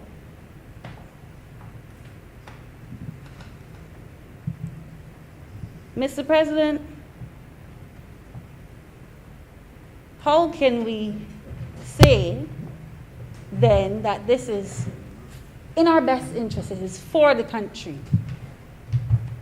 when, for the most part, as I said earlier, the average Barbadian, and when I say average, I mean those who are not plugged into the political process and governance system, which may be many of them, but there's a large majority as well that don't follow politics as closely as others do. They're really unaware of what we're here doing today. They literally have no clue. Sir, how is it for the country then if even those who understand it do not see it as a priority at this time, in this moment? How is it then for the country when the substantive dialogue and engagement around constitutional reform comes after this transition to a Barbadian head of state that we are seeking to pass here today? So, sir, there is no fear within me. I am just uncomfortable. That I will state. But what has to happen, Mr. President, is an admission that there clearly is something wrong with the process. Because what the process does, when we open up for dialogue from St. Lucie to Christchurch, St. James to St. John, across this country, opening up that dialogue about Barbados becoming a republic allows then the education process to be triggered. It allows people to be engaged. It allows people to have ownership So that it is then not a government telling Barbadians, this is what we're doing by this date, and this is how you should possibly feel after. The process naturally would allow that to happen. The tensions that exist in our society would come to the fore, and hopefully, some compromises will be made, understanding that we live on this island and as citizens have to put Barbados first. And then from that process, there's a level of tolerance, there's a level of dignity that comes out, Mr. President. And overall then, a state of collectivism, a newfound state of community, because we've done the hard work. We've looked at all of the things that no longer serve us, and we've said, put those aside, and this is how we want to move forward. Because, sir, I did my own small questions. I play small, talk to some people, groups, and so on. And what struck me is the amount of Barbadians who said they wanted to vote directly for the President of Barbados. But, sir, that cannot come out from the way in which we're doing this now. Because the legislation clearly states that rather than persons directly voting for a president, the parliamentary group, an electoral college based on the Ford Commission.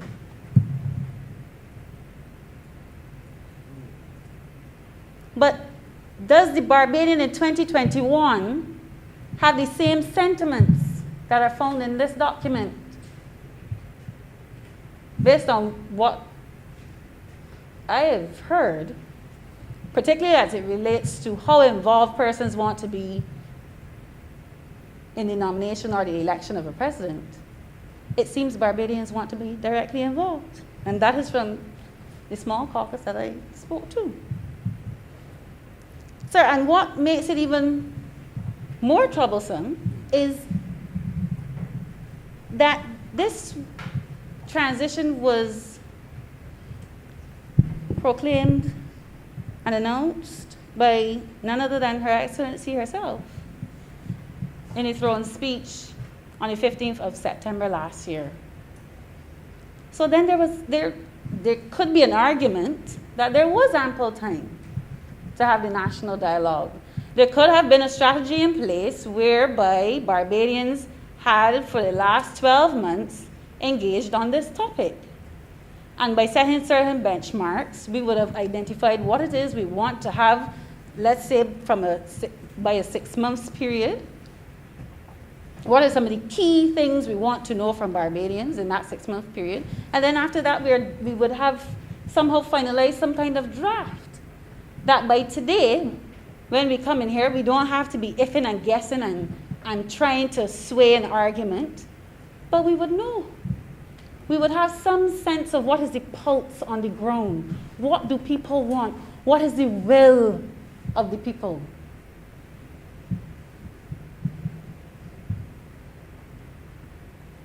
Mr. President,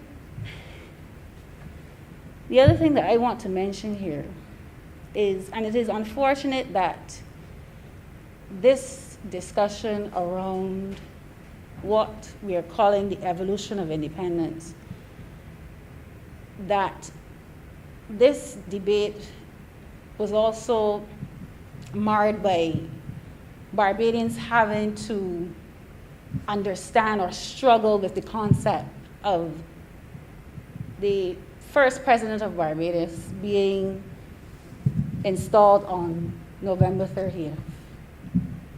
And I think that was really an unfortunate situation, because if it is a case that we are saying we're moving in a new direction, we're building on the foundation, no problem, that is fine. But when I walk around and I'm being told things like, you know, having that ceremony on Independence Day, Mr. President, is offensive and disrespectful. That is what some Barbadians feel. And how is that captured then if we have already placed a self-imposed deadline on this transition? Do those persons not get a say? Are they not to be heard? Are their feelings no longer relevant? But yet we are saying this is the evolution of our democracy. And if government is open to listening, how about the suggestions of Republic Day being commemorated? The first suggestion, the 14th of May. The 14th of May in 1625 was when the first English ship arrived in Barbados.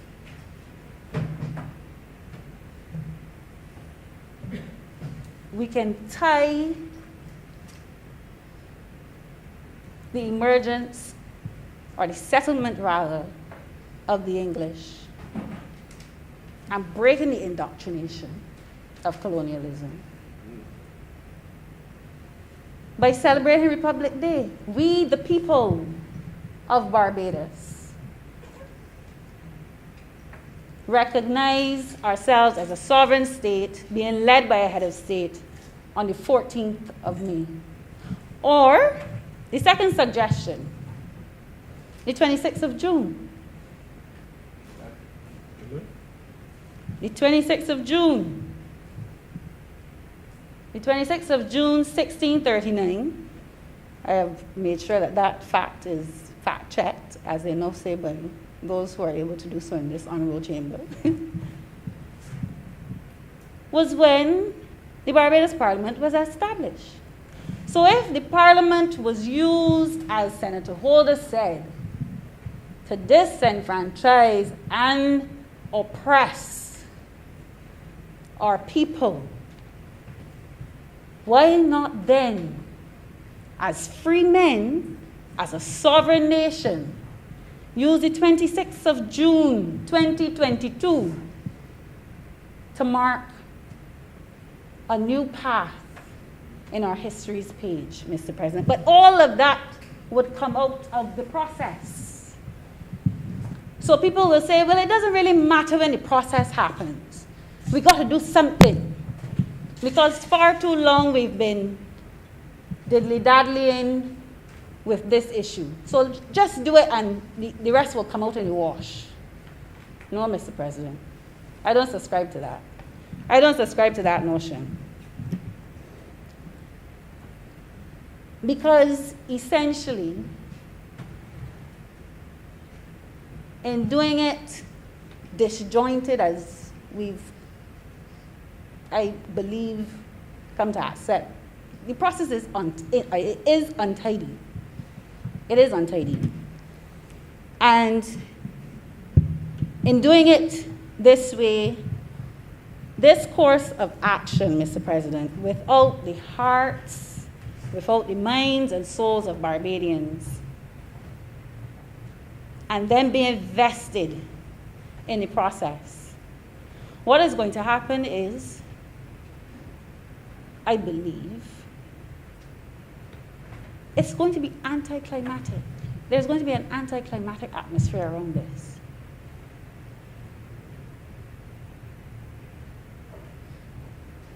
And one of the things that we cannot force is national pride. You cannot force someone into believing in their country. You cannot force someone into being proud of their country, Mr. President. So instead of us having gone through the national dialogue and then having a nationwide celebration and various gestures of patriotism, a select few, I believe, Mr. President, will be the ones who will get to enjoy this moment. And that is unfortunate and frankly sad, because in a way you've watered down what could have been a monumentous and pivotal occasion for Barbados. And so those persons who find themselves disconnected to this process at this time, I really cannot blame them. Because there's also the argument that this is really not about any real change. It is going back to the references of war. It's as though you're claiming victory while still fighting. Mission accomplished, said George Bush. Because there are persons who believe that there are other pressing issues that people want the government of Barbados to address. They want them to focus on things that directly affect them. Sir, if we had the same conviction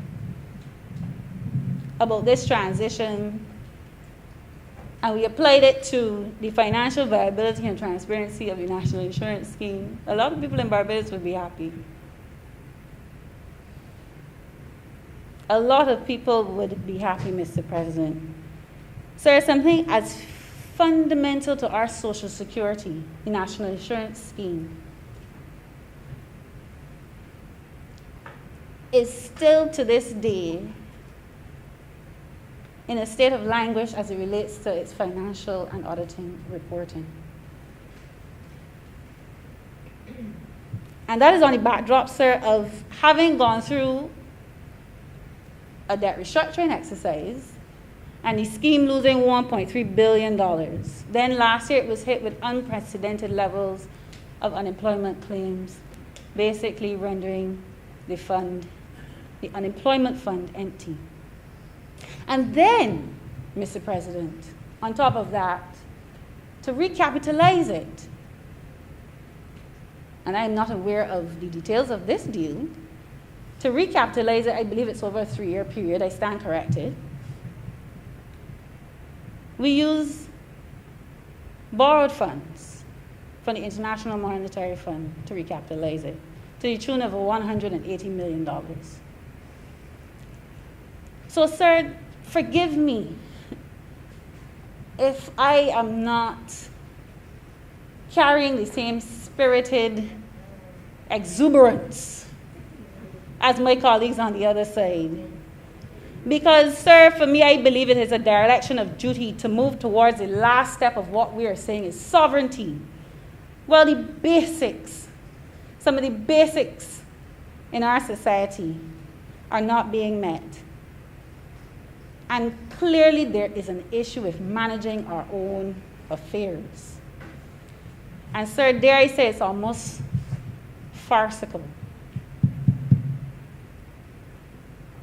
to transition where we have a culture around public funds where the general mismanagement is accepted. So there are a lot of things that we can prioritize. There are a lot of things that we can set deadlines for. The reduction of youth unemployment could be one. How are we managing our national debt? Could be another one.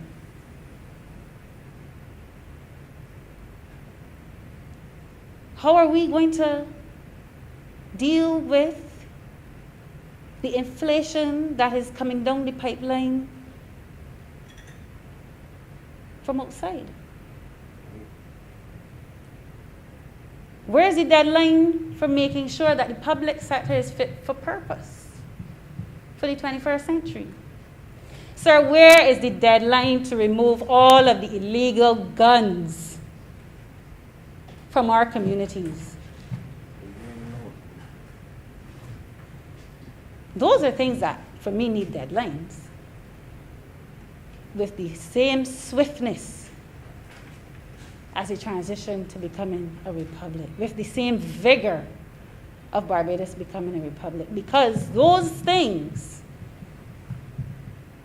are what make up the fabric of our society in a very material way, Mr. President.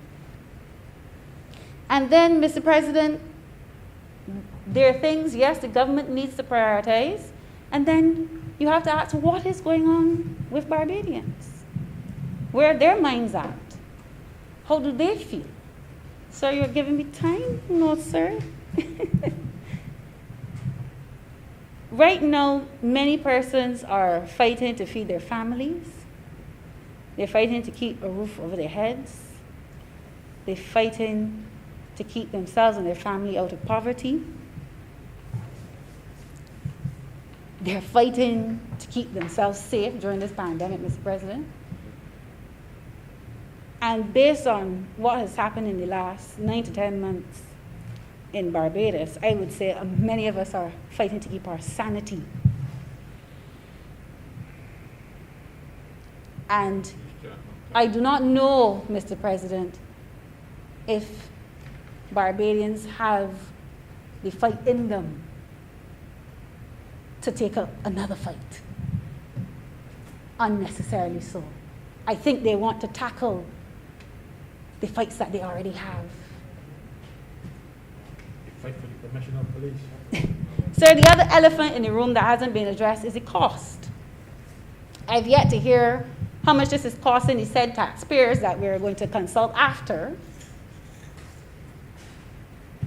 How much of their money that we're going to take up, or not me, I don't have responsibility for that, the government of Barbados. How much of taxpayers' money is being assigned to this transition? No one has said what that price tag is. But we can take up their money first and then consult them after. That's what we're saying. That's what this situation is reflecting.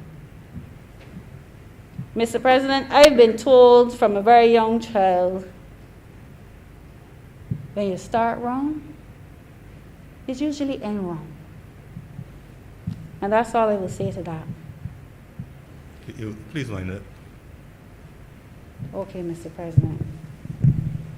Sir, I just want to say that when it comes to sovereignty and governance, I am hoping that this is not going to be a lip service exercise, because it was mentioned in a previous contribution that we do not want the dictates of outside influencing how we see ourselves and how we manage our affairs. But sir, there are a number of other things that I want to say, but I'll say this.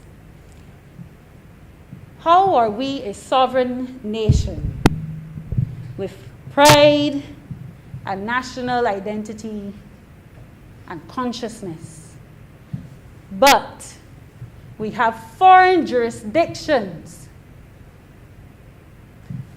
adjudicating on corruption with our very own laws, but yet we say we are politically mature, Mr. President, to make this step? I have a fundamental problem with that, Mr. President, because that means we do not have the political maturity, we do not have the ethics, Mr. President, and we do not have the moral standing. And you do not have the time. Please wind up. Sir, that was my last point. Thank you. And I want Barbadians to hear me when I say this. It cannot be that we're moving towards the last step in the evolution of independence, but yet we shy away from things like corruption within the political class, within the public sector, because that, Mr. President, has a direct relationship to the funds and the resources that are available to the vulnerable in this community. And like a leech, Mr. President, when monies are misappropriated within the public sector, it can't get to the people outside that need it. And Barbadians have to ask themselves if this process is their will. Mr. President, I'm obliged to you. Thank you very much, Senator Drakes. Senator Nurse.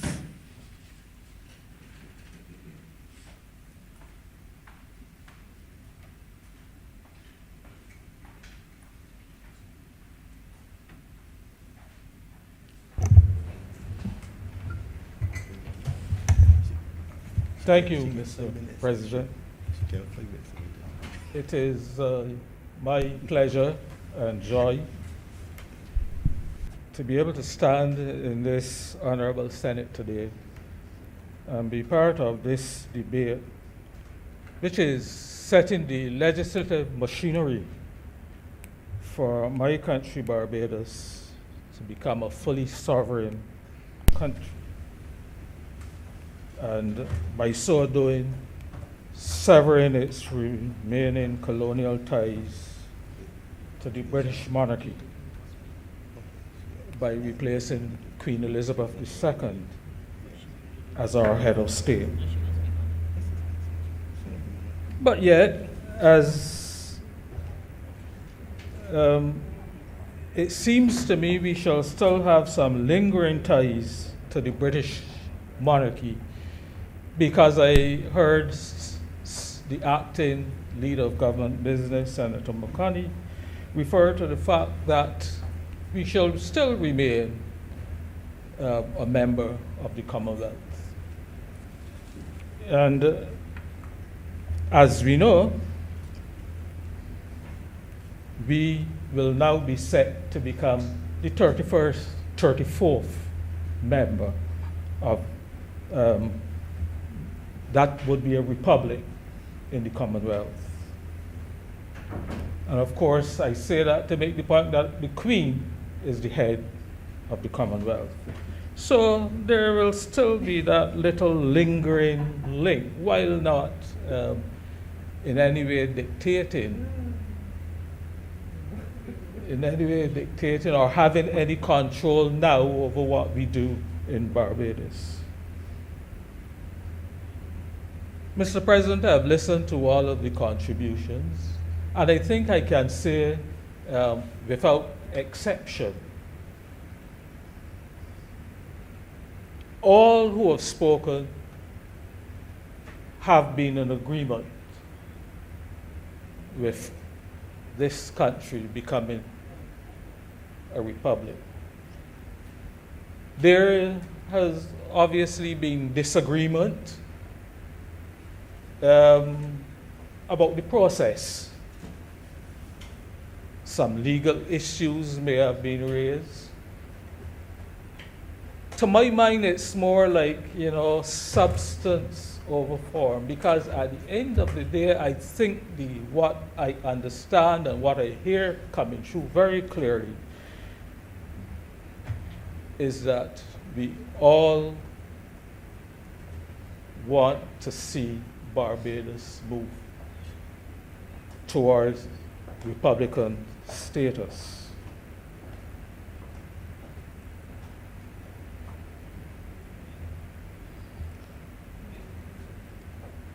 Mr. President, the discussion about a Barbadian head of state has been going on as long as, I believe, since independence. Questions were raised as to whether at that time, back in 1966, whether or not we should not have then moved directly on to the Republic. Of course, I think there was some feeling then that having the Queen continue to be head of state would allure a lot of the fears, and they put fear in inverted commas, of some of our Barbadian citizens who may have then felt that we would have been moving to, when we went to that state of independence, we would have been moving to a state of anarchy, and that we were not yet mature enough to be able to control our own destiny. And that having the monarch remain as head, I think demonstrated and gave some comfort to those who had doubts that there was still this invisible coming hand that could control and to take action if necessary to keep this country in a steady and in a steady state. And so I have no difficulty in supporting the legislation. As I said, I believe we all are on board with it, and therefore I look forward to being able to be part of seeing and having this history made come November the 30th. There are issues, and Senator Franklin raised some issues, for example, timing. We could always argue, is this the correct time?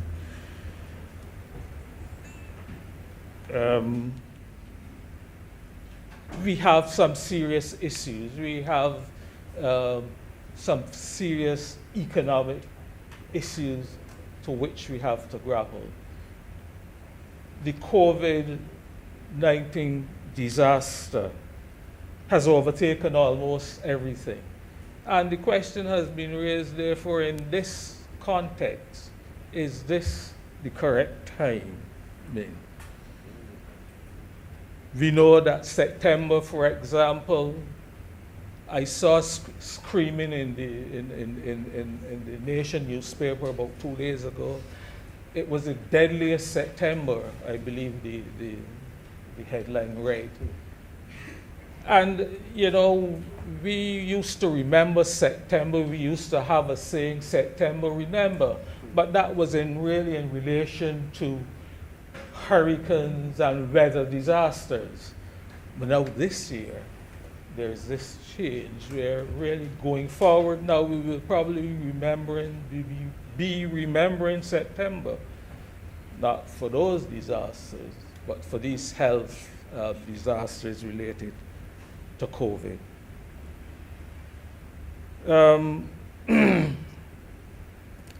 I suppose you could also raise the issue of timing in relation to should Independence and Republic Day be celebrated on the same day. And these are all issues that are worthy of discussion. And I would say that we can discuss it all we wish to, but at the end of the day, there's probably no right time. Somebody has to make the decision. And if it is the decision of this administration that the time is right, then so be it. It does not take away, in my view, or not significantly, in my view, from the fact that we all want to move forward, to be a republic, and to have a Barbadian head of state.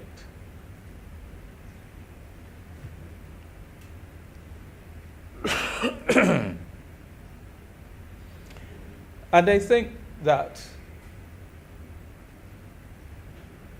some of the issues that I have, of course, would relate to discussion which, if you were to have had them before the whole, before November the 30th, the population would have been able to discuss and to be able to opine on the type of Republican state they wish to have. Would they wish to have a state like the French or the Americans, or a simple, or the type of republic like we have in Trinidad or Guyana, and so these would be genuine discussions on which I think the population would have been useful to hear the views of the general public on such issues. But alas, I think, and I don't know if part of the intention of government was to go that route, was to have that discussion ahead of November the 30th. But alas, we have been overtaken by the COVID scenario, which has preempted government from doing a lot of the things presumably that they may have wished to do before we moved ahead with implementing the Republican state.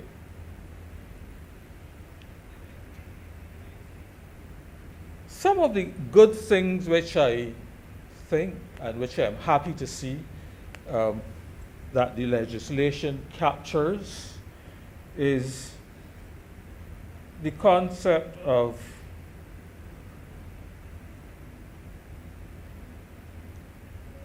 a consensus between all of the different political parties which in the House, who shall now be responsible by way of an electoral college to elect the president. Because the question of a 2/3 majority, I think, is a very good one. It therefore gives a sense of that election being non-political, or I suppose, as they would say, non-partisan, which is the term they tend to use in the U.S. But we have a non-partisan president. I particularly like, too, the idea of a cooling off period from those persons who were in politics, from being restricted from the position of holding that position for a period of time. My concern, of course, Mr. President, is that I think 12 months is probably a short period. I would have suggested more like a cooling off period of 3 years, perhaps even for at least one session of Parliament, which would normally be for a 5-year period, before one would be allowed to take up that position.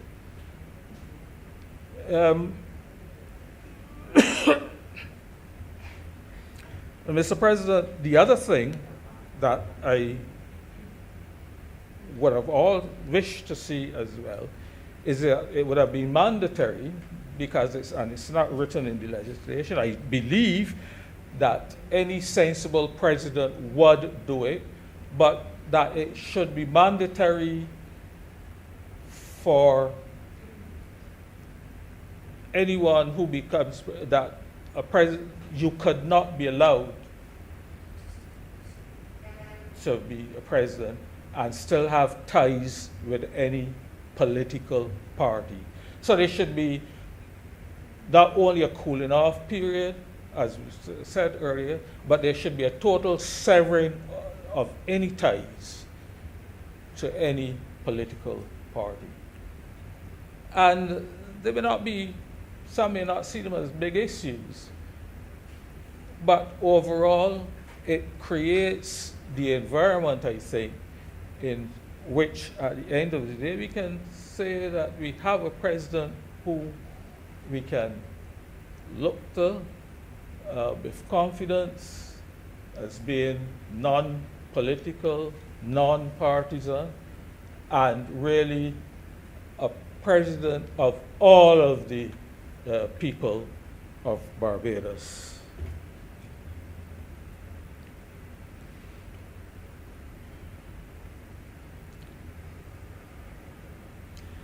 Mr. President,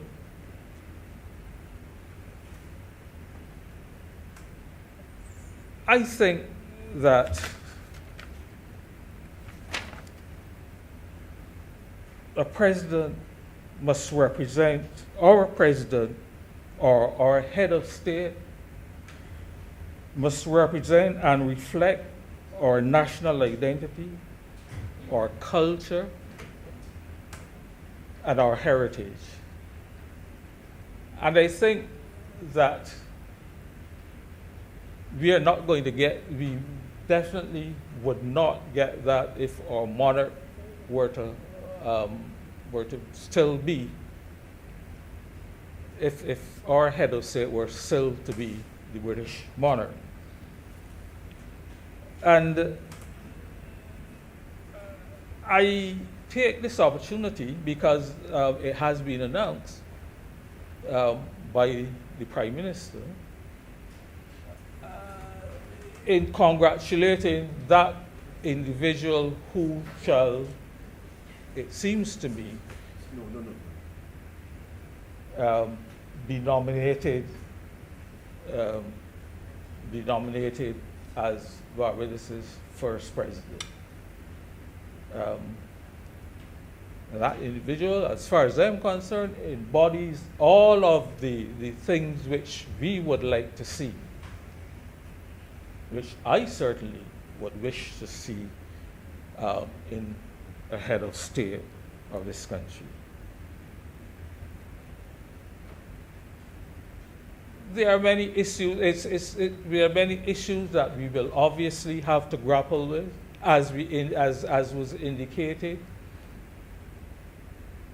The discussion will start subsequent to November the 30th.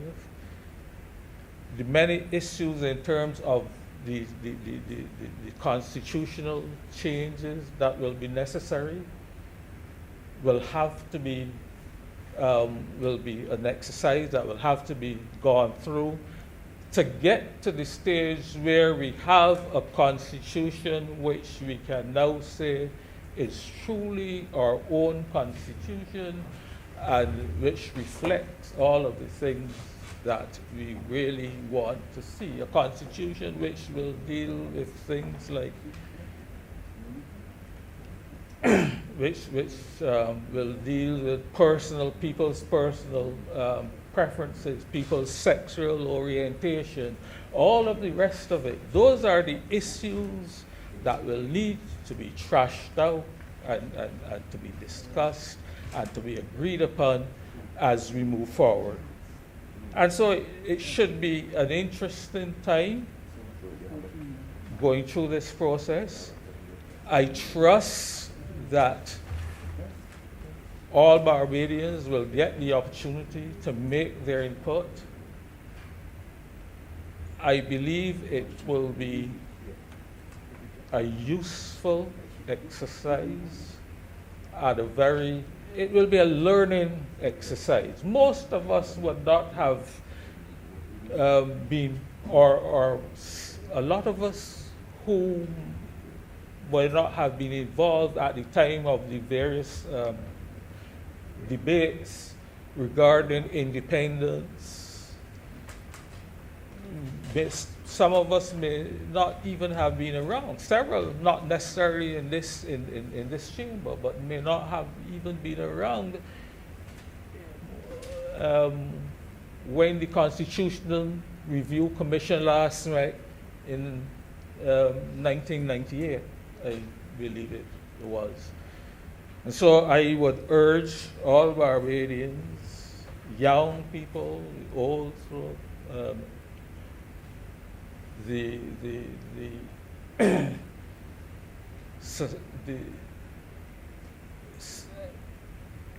various professional organizations, the civic groups of society, everyone, to try to be a part of this discussion and to be able to move forward at the end of the day with a constitution of which we can be truly proud. And so, as I said, I have my concerns about celebrating the two events, because they're two separate events on the same day. And I think that one of the things that may very well happen is that one of these events may become subsumed in the other and be not given the kind of, and it may not get the kind of celebration and respect that really it should. And it may not be independence. I've heard the comments, sir, that our father of independence, it may affect that affection and that love which we have had for our father of independence. But it may work the other way. It may very well be because we are celebrating Independence Day, and as I heard Senator Greenidge say, it will still be Independence Day. So will the emphasis be on independence to the detriment of Republic Day? So it could be Republic Day could suffer also. But the point is that there are two significant events, and I think government will, having taken that decision to celebrate them on the same day, will have to do whatever is necessary to ensure that both events are equally, perhaps, properly recognized and celebrated, and that furthermore, they will need now to be able to resolve the confusion that may arise on that day. And again, I look forward to see how that will be resolved. But be that as it may, I am happy to see the country now prepared to move forward. And I am therefore prepared to support this resolution, this bill. Thank you very much, Senator. Mr. President. Thank you. Senator Boyce.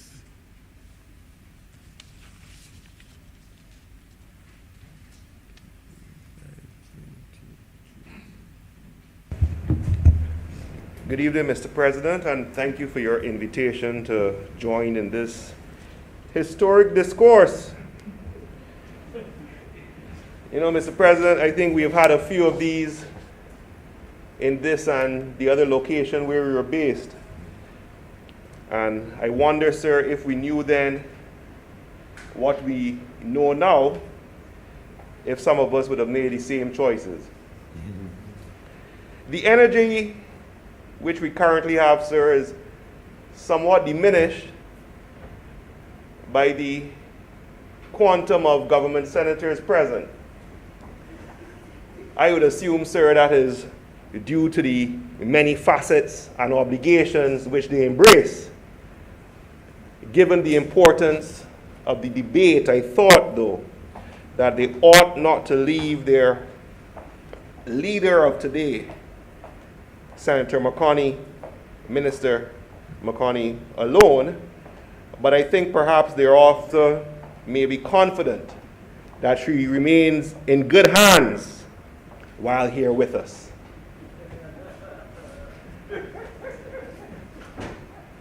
Now, sir, when I reference the energy of the debate, not in an attempt to be whimsical, but observation. Firstly, the reference to republic, what it means. We hear the historic, we hear the anecdotal, we hear the nature. But what we don't see in the draft legislation is a definition. Perhaps it exists in another form, another place, but not in the draft that we have. So when I look at the definition from the legal dictionary of what a republic is, and I'm citing, sir, the legal dictionary, the free one, sir, which anyone could access, is that a republic is a form of government in which the administration of affairs is open to all the citizens. Does it not then, sir, seem like there could be possibly much ado? As currently, the government which exists is one which is open to all citizens? That's legality, sir, and that is a question. Another question, sir, is where we derive the word. Republic, derived from the Latin res publica, or public thing. Citizens in this system are supposed to conduct their affairs for their own benefit rather than for the benefit of a ruler. Is that not what we have been doing here in Barbados, Mr. President? But maybe that's semantics. So technically, sir, we could be whimsical and wax philosophically and say, what is in a name? Perhaps an independent nation with a foreign head of state would not smell as sweet, Mr. President. But I'm enjoying myself at the moment. And I will say, sir, that the absence of the Deputy Speaker is somewhat galling because we have had a republic in Barbados, in St. Philip, for a number of years. And anyone who doesn't recognize that doesn't understand Barbados, Mr. President.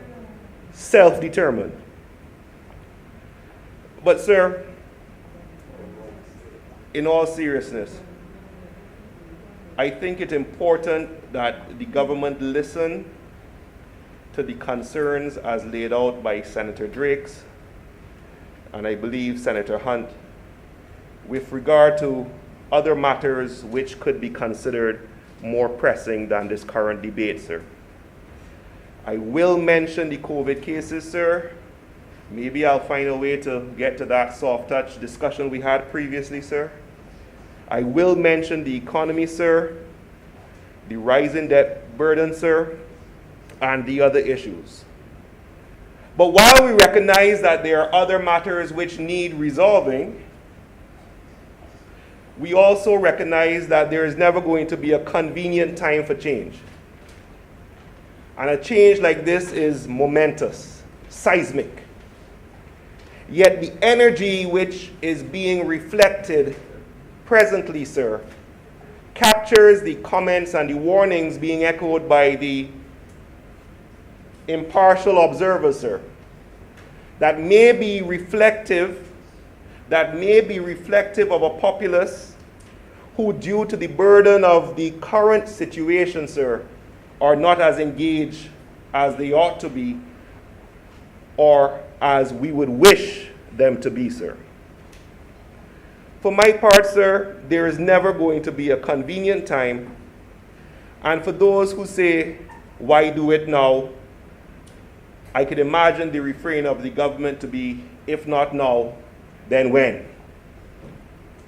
And of course, sir, since we're heading towards our republic status, I think we should embrace the colloquial and perhaps say, what will happen in a week does happen in a day, or is it a year, or whatever the relevant timeline is to bring the distinction. Sir, I think also that we must be cognizant that the Barbados which we represent inside this house, sir, is not just the Barbados of our ancestors when we speak reflectively with regard to from whence we came, but is the Barbados which encompasses every single citizen despite color, despite creed, despite socioeconomic status. And in having this discussion, we must be cognizant that there are some who hold to the historic ties because of what they would have known as they grew under the Union Jack, and that we must be cognizant in the debate that we have that we must also let their voices be considered. But certainly, sir, queries with regard to the haste as to how we got here, certainly valid. Certainly valid. But the point is, as set out by my brother, Senator Nurse, we are here now. And sir, there are a number of issues with regard to how we got here, but perhaps the answer to that is that perfect is the enemy of good. So now we're here, what do we do? And I'm going to come to that, sir. I also believe, sir, that as we frame this debate, and watch me get disowned by a certain segment of the population, sir, this debate cannot be about the father of independence. I also believe, sir, that as we frame this debate, watch me get disowned by the other segment, sir, it cannot be about Sir Grantley Adams. It cannot be about our current Prime Minister. I suggest, sir, that this debate is about the future of Barbados and the future we leave for the children of this nation. It is on that basis, sir, that I think it is impossible for there to be an ideological opposition to the move to a republic. Let me say that again. When we consider the future and the future we leave for the children of this nation, I believe that there can be no ideological opposition to the move to republic status.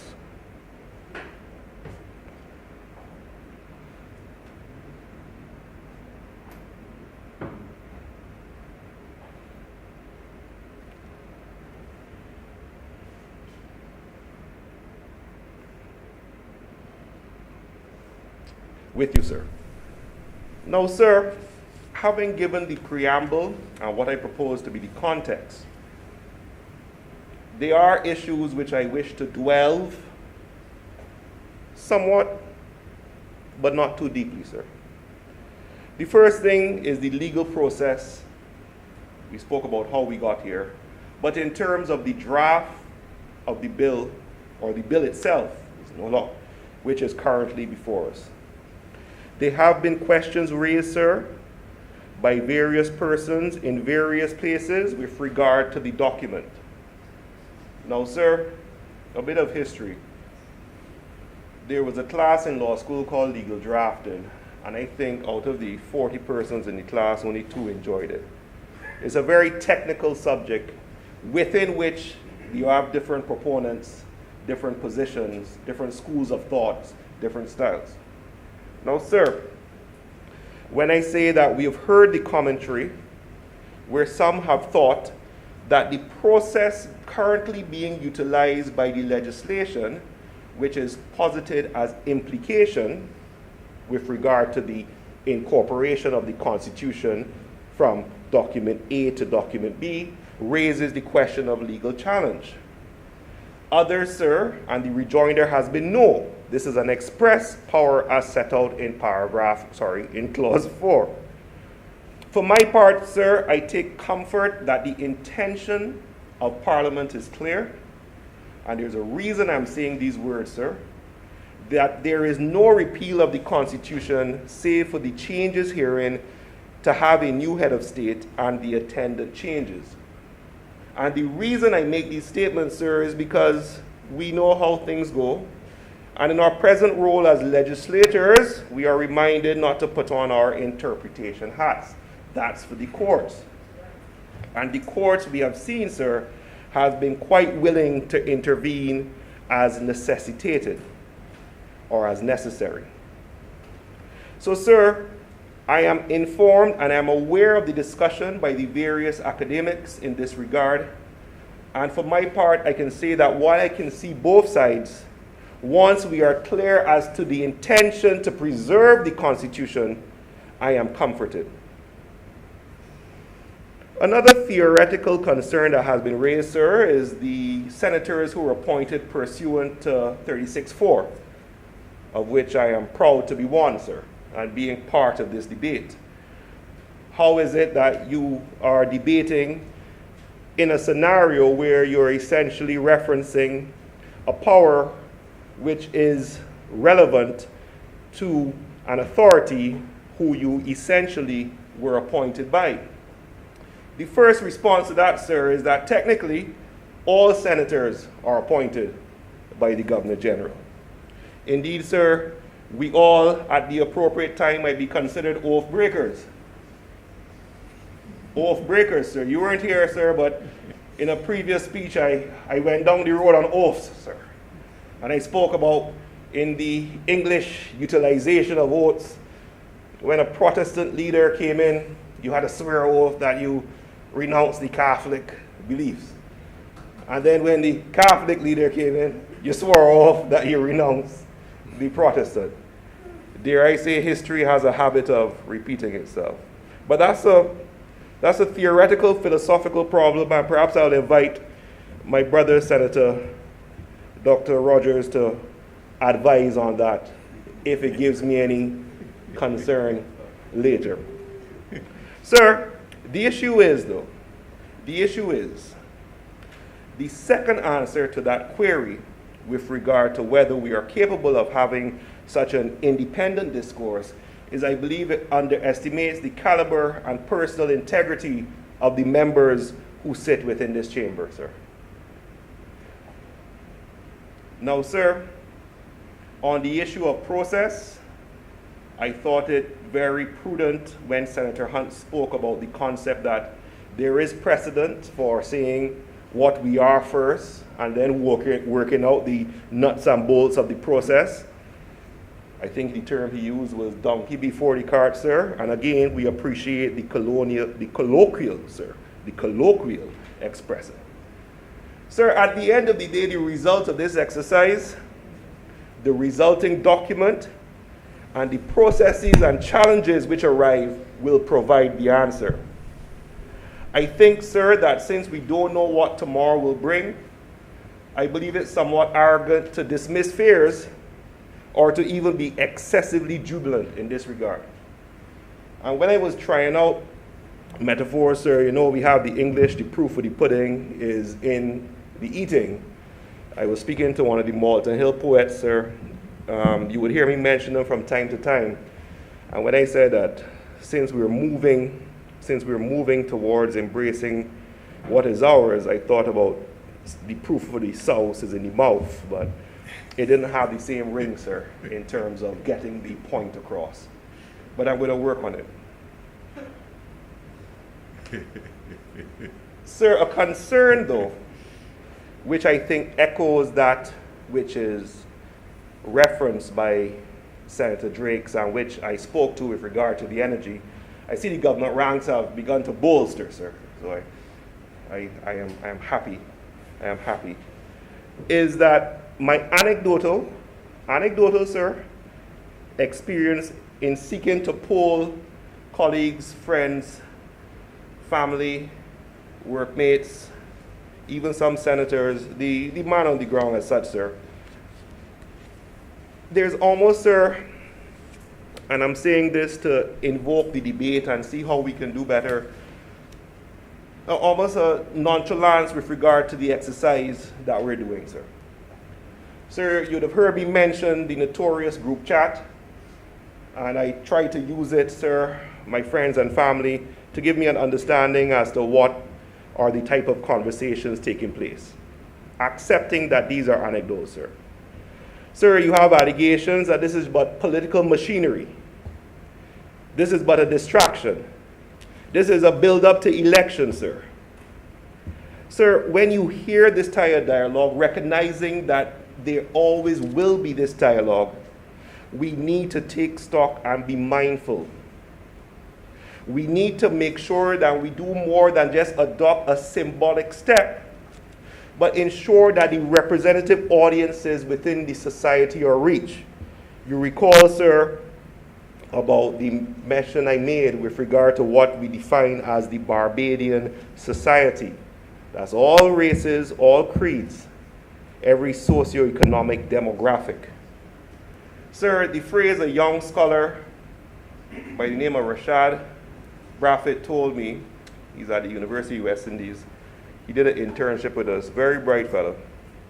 He said, sir, we need to be able to make sure as we get our message out that we use the same disruptive communication method of social media, which was utilized so well for other campaigns. Start of COVID, some will say even in some elections. The point of the matter is this, sir. Constitutions, and again, this is young Mr. Braffett from one of his articles, are emblematic documents that tell the story of a people. What I wish to add, Mr. President, is that hopefully at the end of this process, this embryonic constitution in which we are discussing develops to a fully healthy baby which meets the definition. That is, a constitution which tells the story of the Barbados people. It creates a republic that captures the need and fulfills the desire and dreams of all Barbadians, sir, from all racial, religious, and socioeconomic backgrounds, and that we create a participatory, consultative Barbados for all. Sir, I know it sounds like these are wishes, but that's the point of having a vision and seeking to join in the discourse. Let's aim for higher, let us do better, and I thank you for your indulgence, Mr. President. Thank you very much, Senator Boyce. Senator Grant.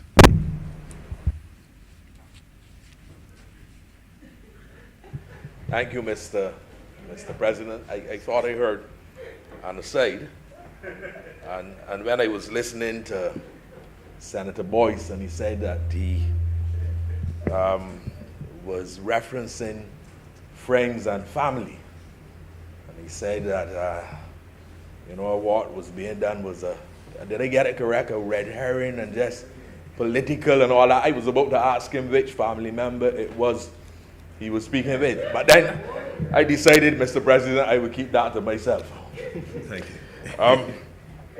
I do not intend, sir, to keep this Senate long. No, I really don't.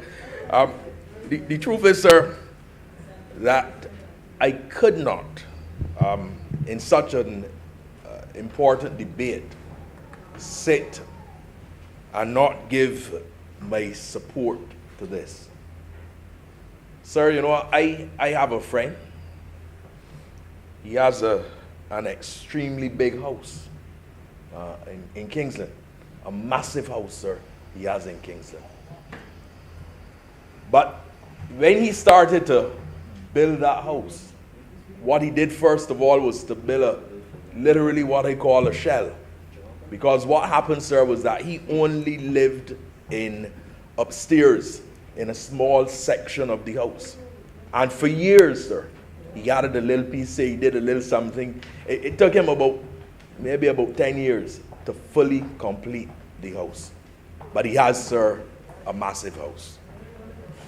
The reason why, sir, I reference that is that I think it is important for us to recognize that the journey that we are on is not a journey that can often be completed in a short period of time. But it is a journey, sir, that has to be completed. Mr. President, when I listen to the contributions in this debate, unless I have not been hearing properly, I have not heard a single senator indicate that they're not supportive of Barbados going to a republic. In fact, sir, when I listen to the public discussions, I don't recall, and maybe I have missed it, I don't recall any persons defending a position of Barbados remaining with a system that is essentially a monarchy. In fact, sir, I asked myself the question if there are any monarchists left in Barbados, because I do recall, I don't know, sir, I'm just asking, I do recall that, or I should say it, sir, that I am old enough to recall that there were discussions where individuals vigorously defended the position of Barbados continuing to have the relationship with the Queen. That is not happening now in Barbados. The questions that people are asking are questions related to the methodology that is being utilized. Sir, I'm of the opinion that we will never be able to get everyone to be on the same page. I am comforted, though, by the fact that over the last, I'll say 26 years, the major political parties in this country, the Barbados Labour Party, the Democratic Labour Party, have both signaled to Barbadians the need for us to go to the stage of becoming a republic. And this bill, sir, before this honorable chamber, does not in any way subtract from the ability of Barbadians to have the discussion with respect to the Constitution. Some may argue, is this a chicken or an egg situation? But the government has made the determination that going to a republic by the 30th of November of this year is the direction in which we will go. Mr. President, I have to confess that I have absolutely no difficulty with that. I believe, sir, that we have to have confidence in ourselves to be able to go to the next step. And I heard Senator Dr. Lynette Holder speak to the issue of fear. And fear, sir, is something that I think is real. I remember, sir, reading about, and I may have said it in this chamber before, reading about President Nelson Mandela. In fact, I believe it appears, sir, in his autobiography. And he was leaving South Africa to fly somewhere. And he got on a plane. And the pilot was a black African pilot. And Nelson Mandela found himself wondering if this person could really fly the plane and if this person could really make the trip, and wondering if this person was really a worthwhile pilot. And he recognized that he was internalizing the negative stereotypes about black people. And this, sir, is the man who was at the forefront of fighting apartheid. But he was internalizing this. Sir, let us be confident in ourselves. I heard, sir, Minister Cummings make reference to the mirror image speech by Errol Barrow. I was fortunate, sir. I hope I'm not dating myself, but I was fortunate, sir, to be there. May 13th, 1986. The mirror image speech, where the right excellent Errol Walton Barrow asked, what mirror image do you have of yourself? But he also asked another question. And this was at the start of the speech. Do you really like yourselves? And I reference that, sir, because I believe that one of the things coming out of becoming a republic relates to our identity as a people. That, sir, I believe is extremely important. Senator Hunt made reference to when he was doing his psychology degree and talking about psychology. And I believe, sir, that he may be familiar with the German-American developmental psychologist Erik Erikson, I believe, sir,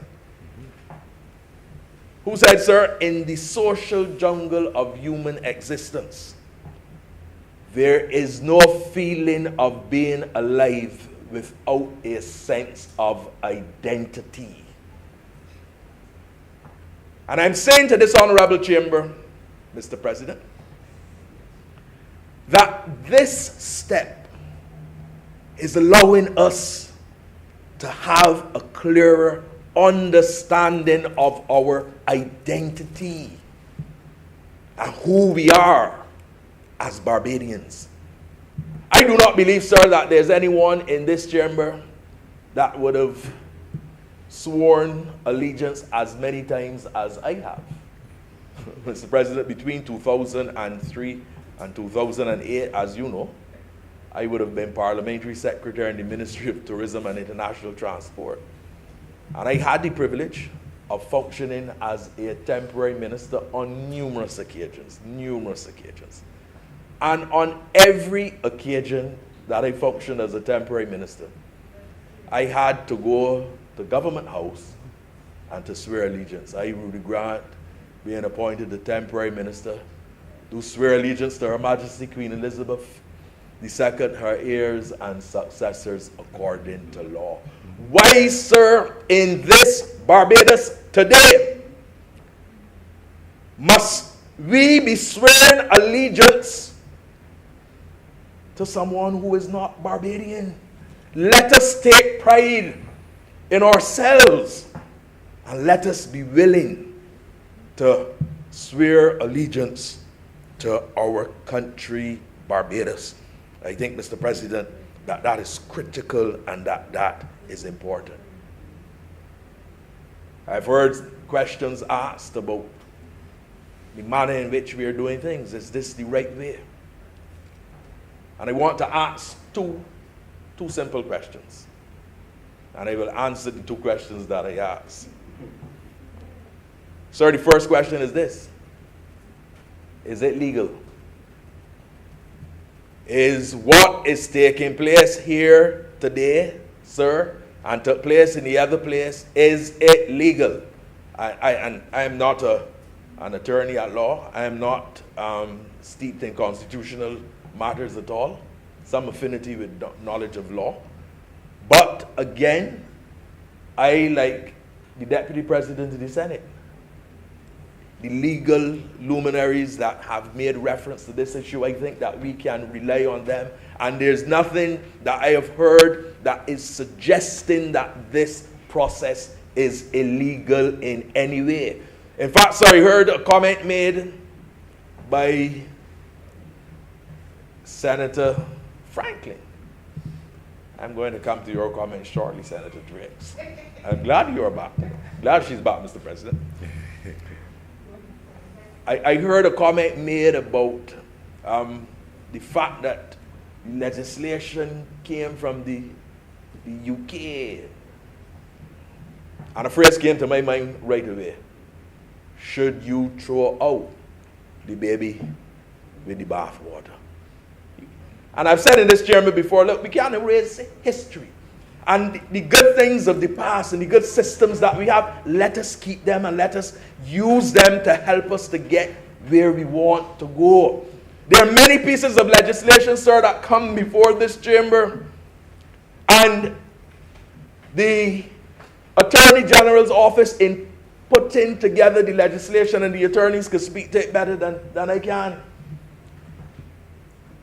they look at legislation from different parts of the world. I remember, sir, at a different time, Mr. President, I believe that you would recall as well, there was the development of a new Telecommunications Act.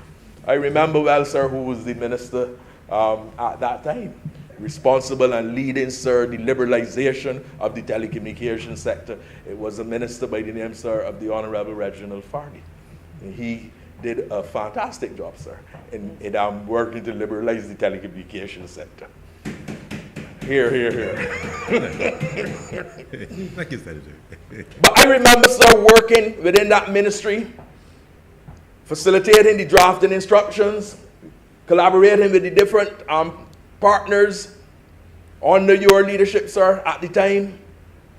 And I remember as well our meetings with the Chief Parliamentary Council and the different pieces of legislation in different countries that would have been looked at. The point that I'm making, sir, is that there are times when you can look to see what is happening elsewhere and take the positive and the good and utilize it for your own benefit. Nothing, sir, is wrong with that. But the other question I want to ask, sir, is it moral for us to be proceeding in the manner in which we are proceeding?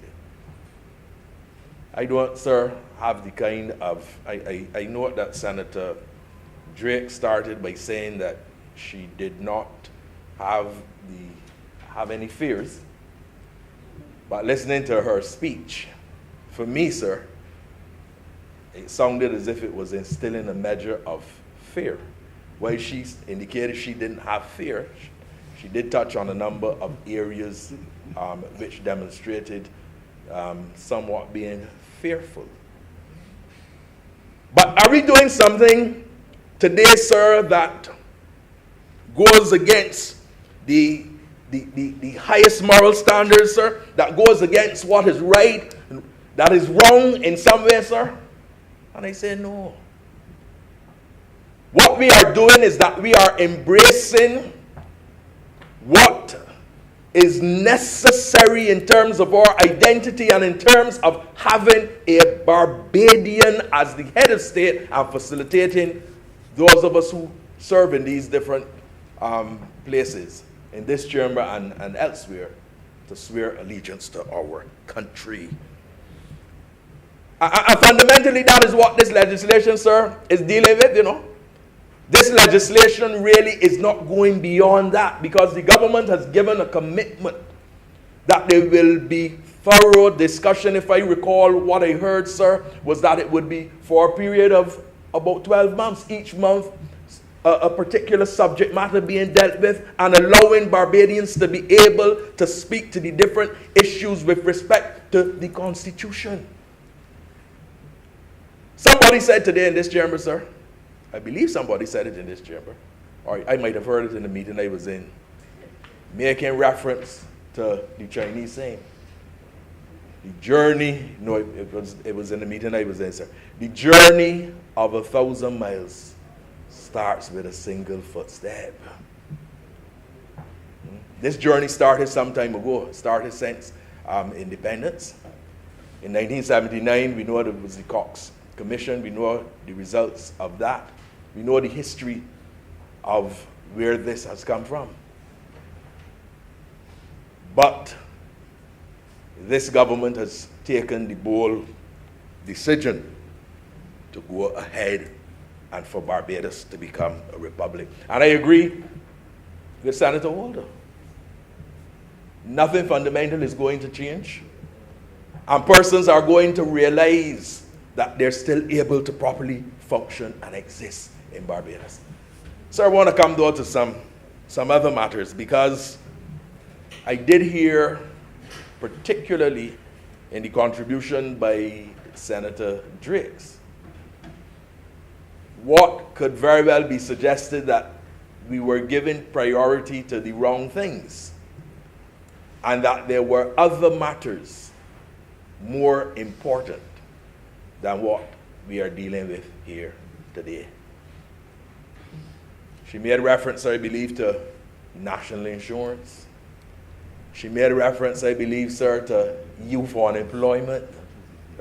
She made reference, I believe, sir, to crime. Listening to Senator Drakes, you may very well get the impression that the government of Barbados is doing nothing to address any of those issues. But that is not the case. That is not the case.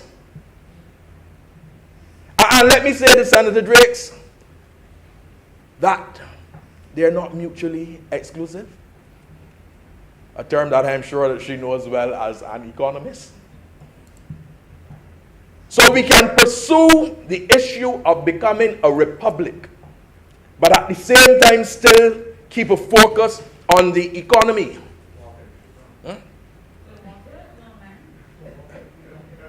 I didn't hear. Pardon? Yeah. Well, yeah. You can't do that for sure. We can focus, sir, still on the issues of crime. I would not go back, sir, and speak to all that has been done. For example, the equipment at the port, when the government was changed, and what was done, the amount of money spent to ensure that we start to deal with those kind of issues. I will start deal with that, sir.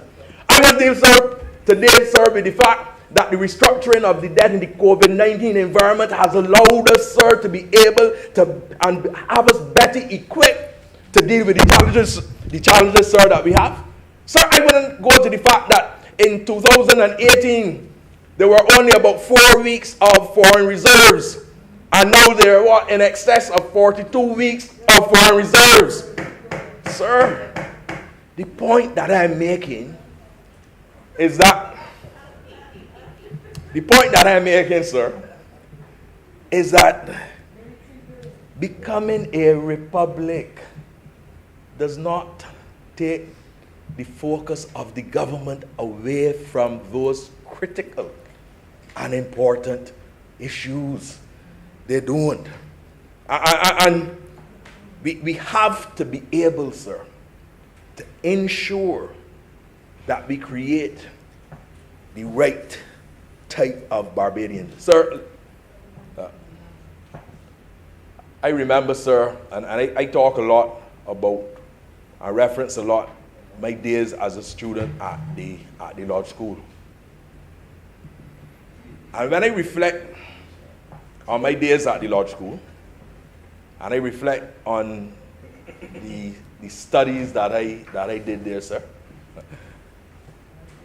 Sir, I remember a lot, and I remember being taught a lot about things happening in Rome. I remember, sir, here, in fact, sir, if I had time, it might be good to look in a comparative way in relation to the Tudors of England. I remember that well.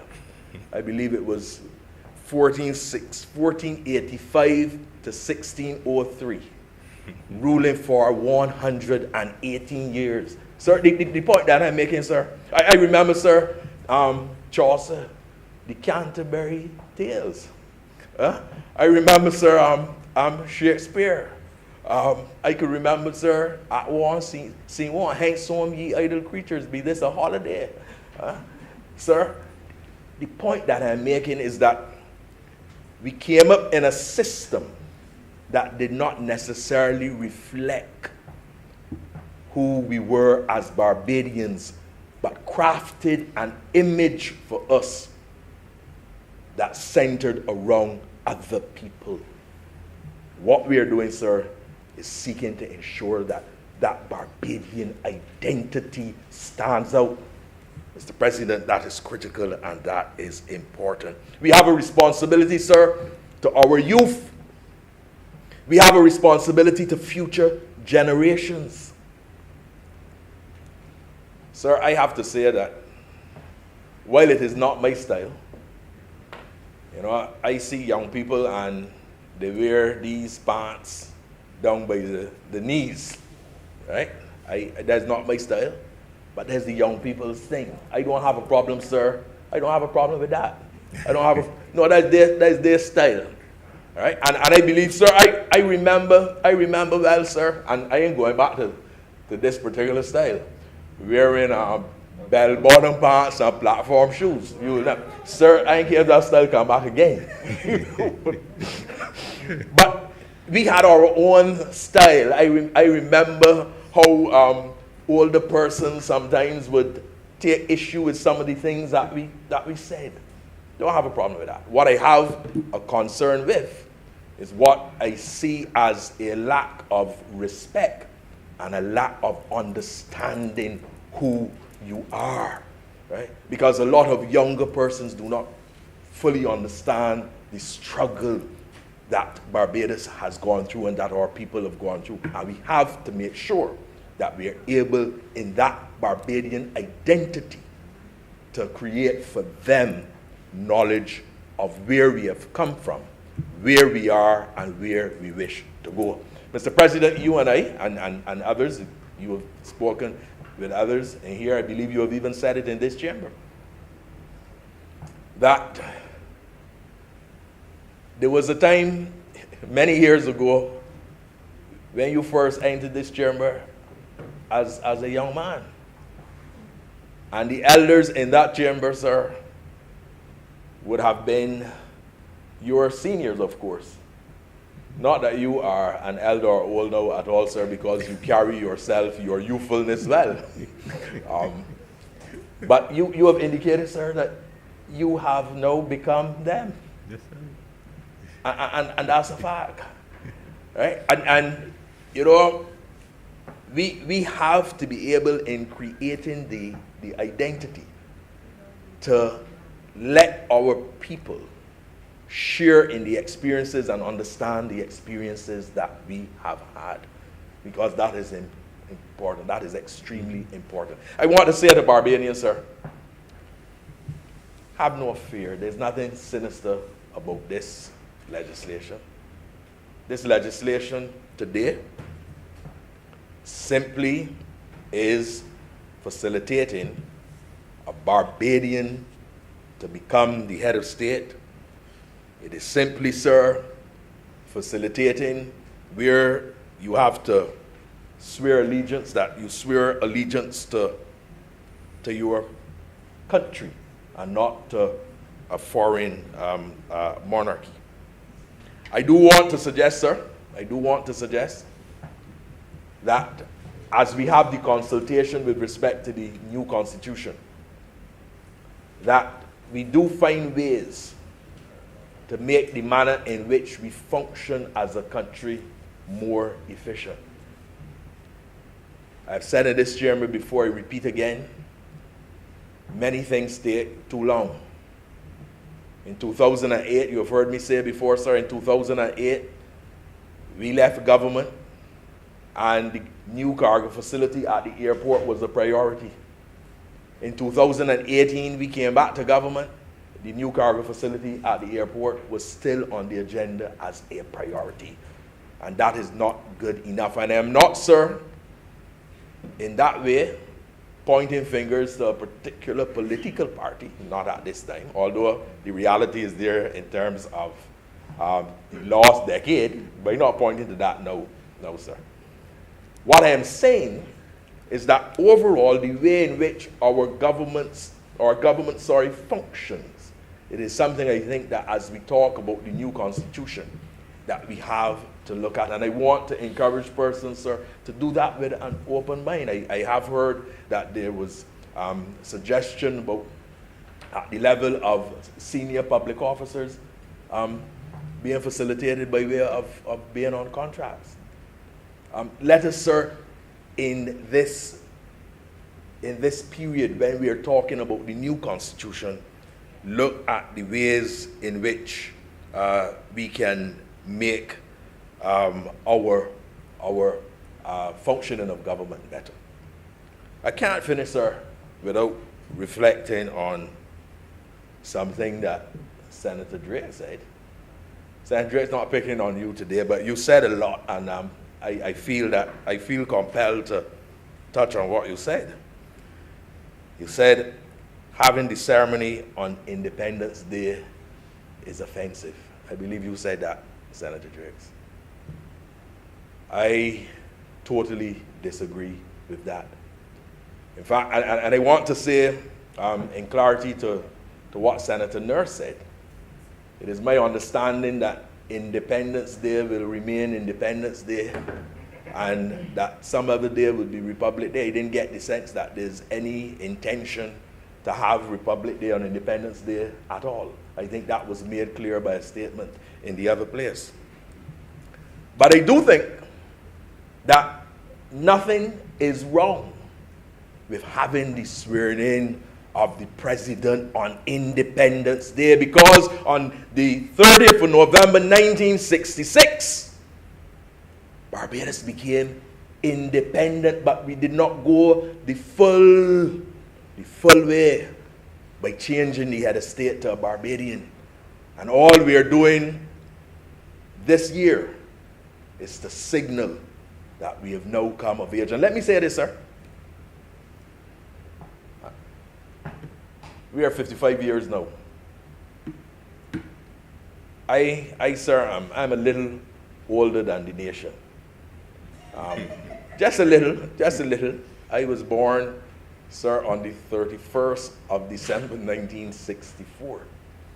A good old year's night baby. And I have to say, sir, that as an individual, I have gone through some changes in my life. Sir, I don't act and behave now at 56 as I did at 26. I believe I've matured quite a bit. So at 26, I may have wanted to go to every dog fight. Not at 56 years old. Not at all.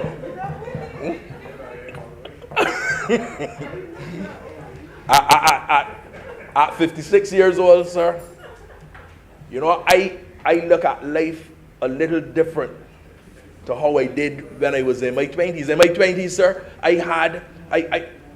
everything was ahead of me. Huh? Sir, in 11 years, at 67, you retire. So I have less years now working than I would have worked before. But I make that point only to say that as a country, we don't remain with the same kind of outlook and the same philosophy, the same modus operandi. We have to change with the times. And it is about time that we as Barbadians come into our own and that we have a Barbadian as our head of state. And it is good to do it on the 30th of November, Independence Day, to signal to the world a Barbadian is our head of state. And sir, I want to encourage all Barbadians to support this move and to help us on this side, as well as those on the other side.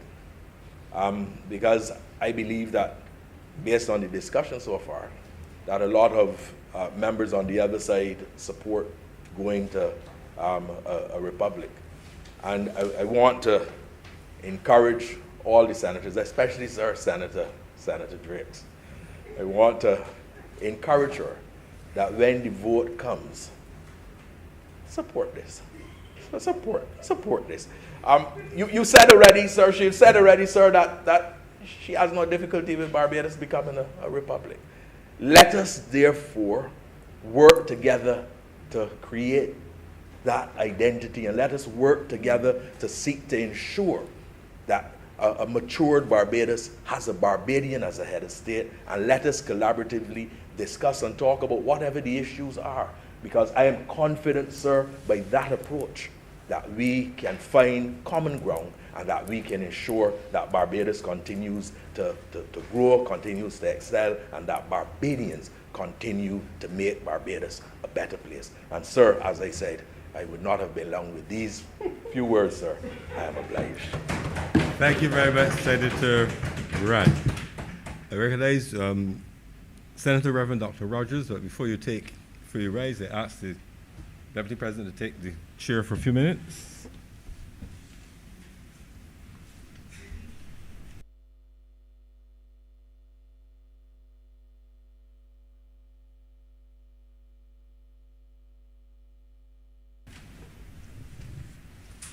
Senator Rogers.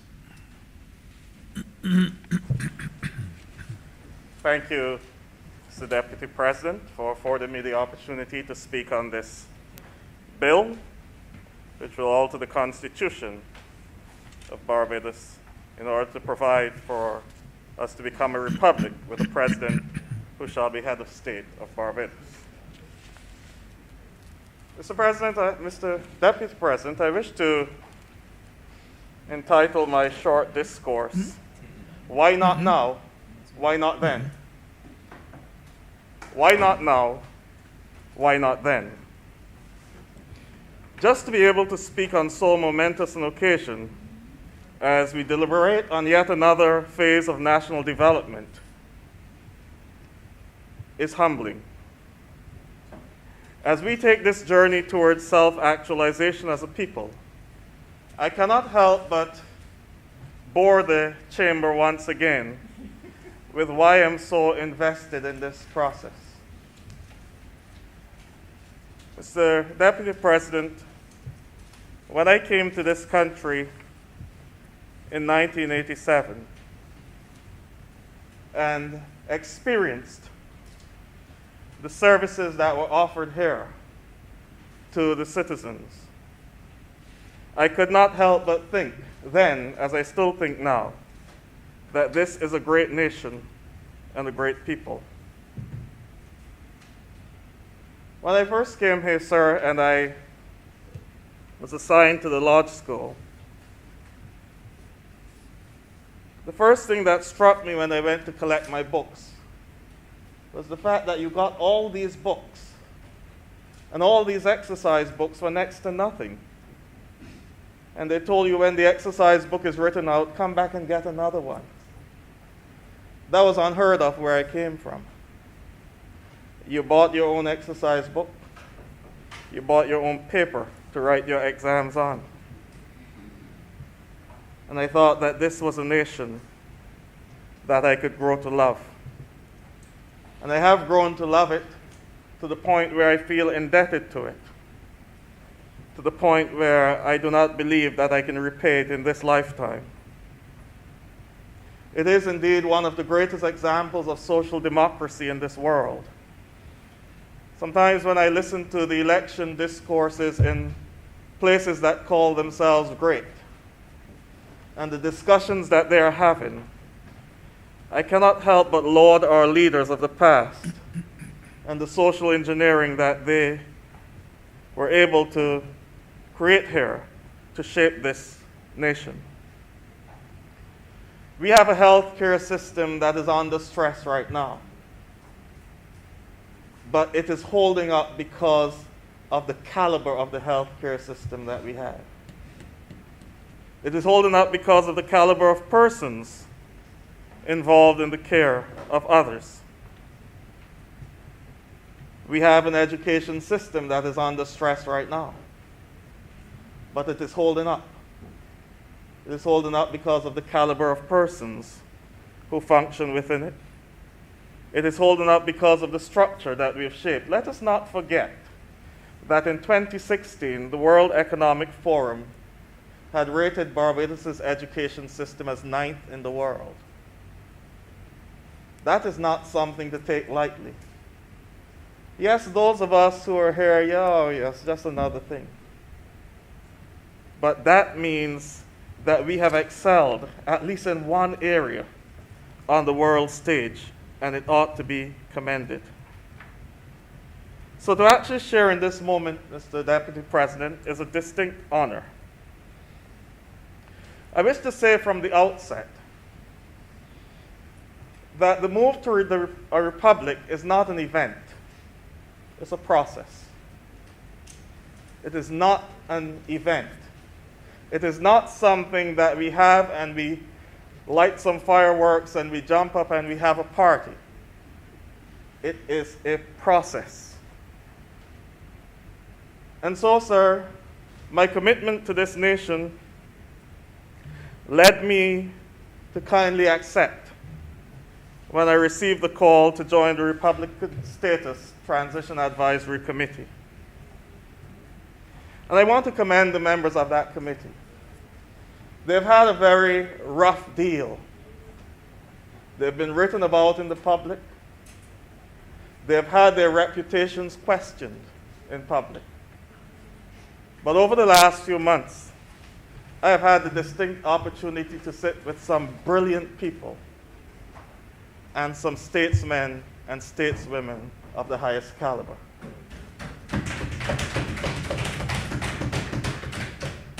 The particular bill before us, sir, came out of that committee through our legal team headed by no less an esteemed person as Ms. Shirley Bell, QC. And she ably led that team. And sir, I do have a great appreciation for lawyers and what they do.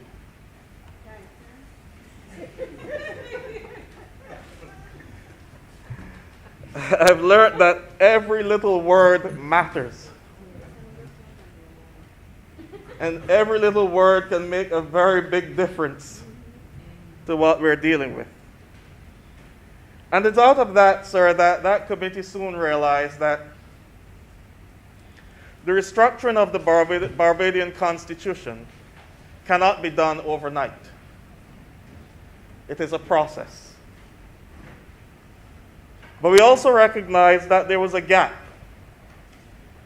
We recognize that legislation is not everything, and legislation is probably not what this country needs right now. This country needs a soul.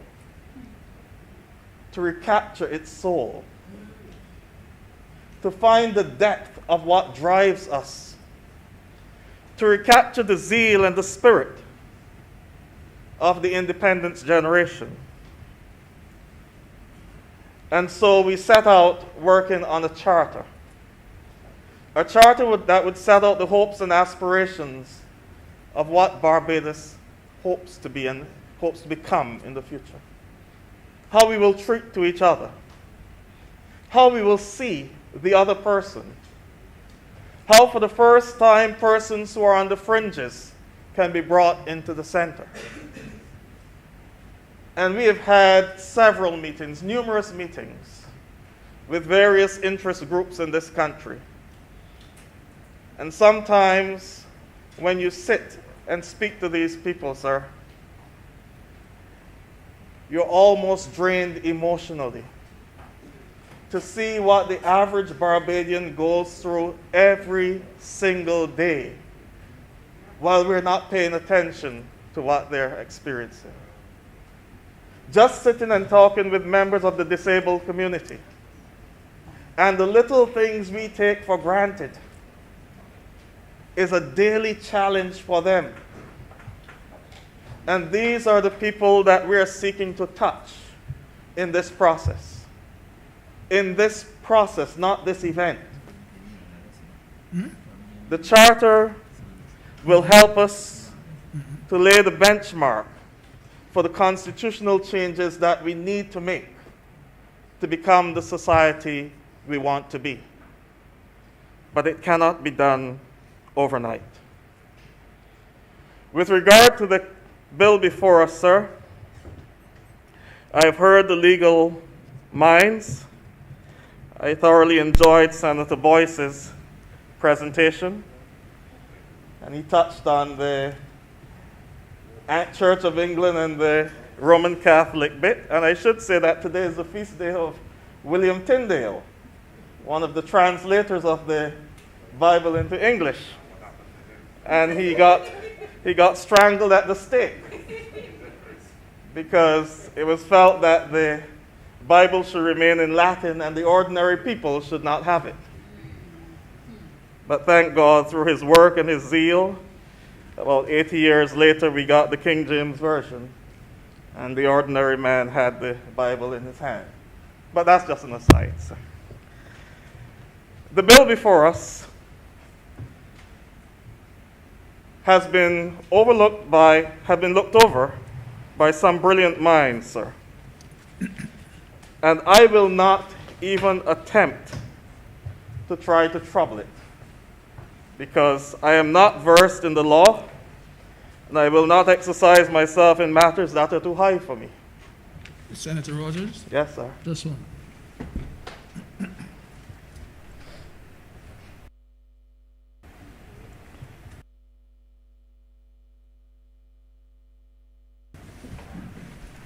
Continue, Senator Rogers. Thank you. I will not exercise myself in matters that are too high for me.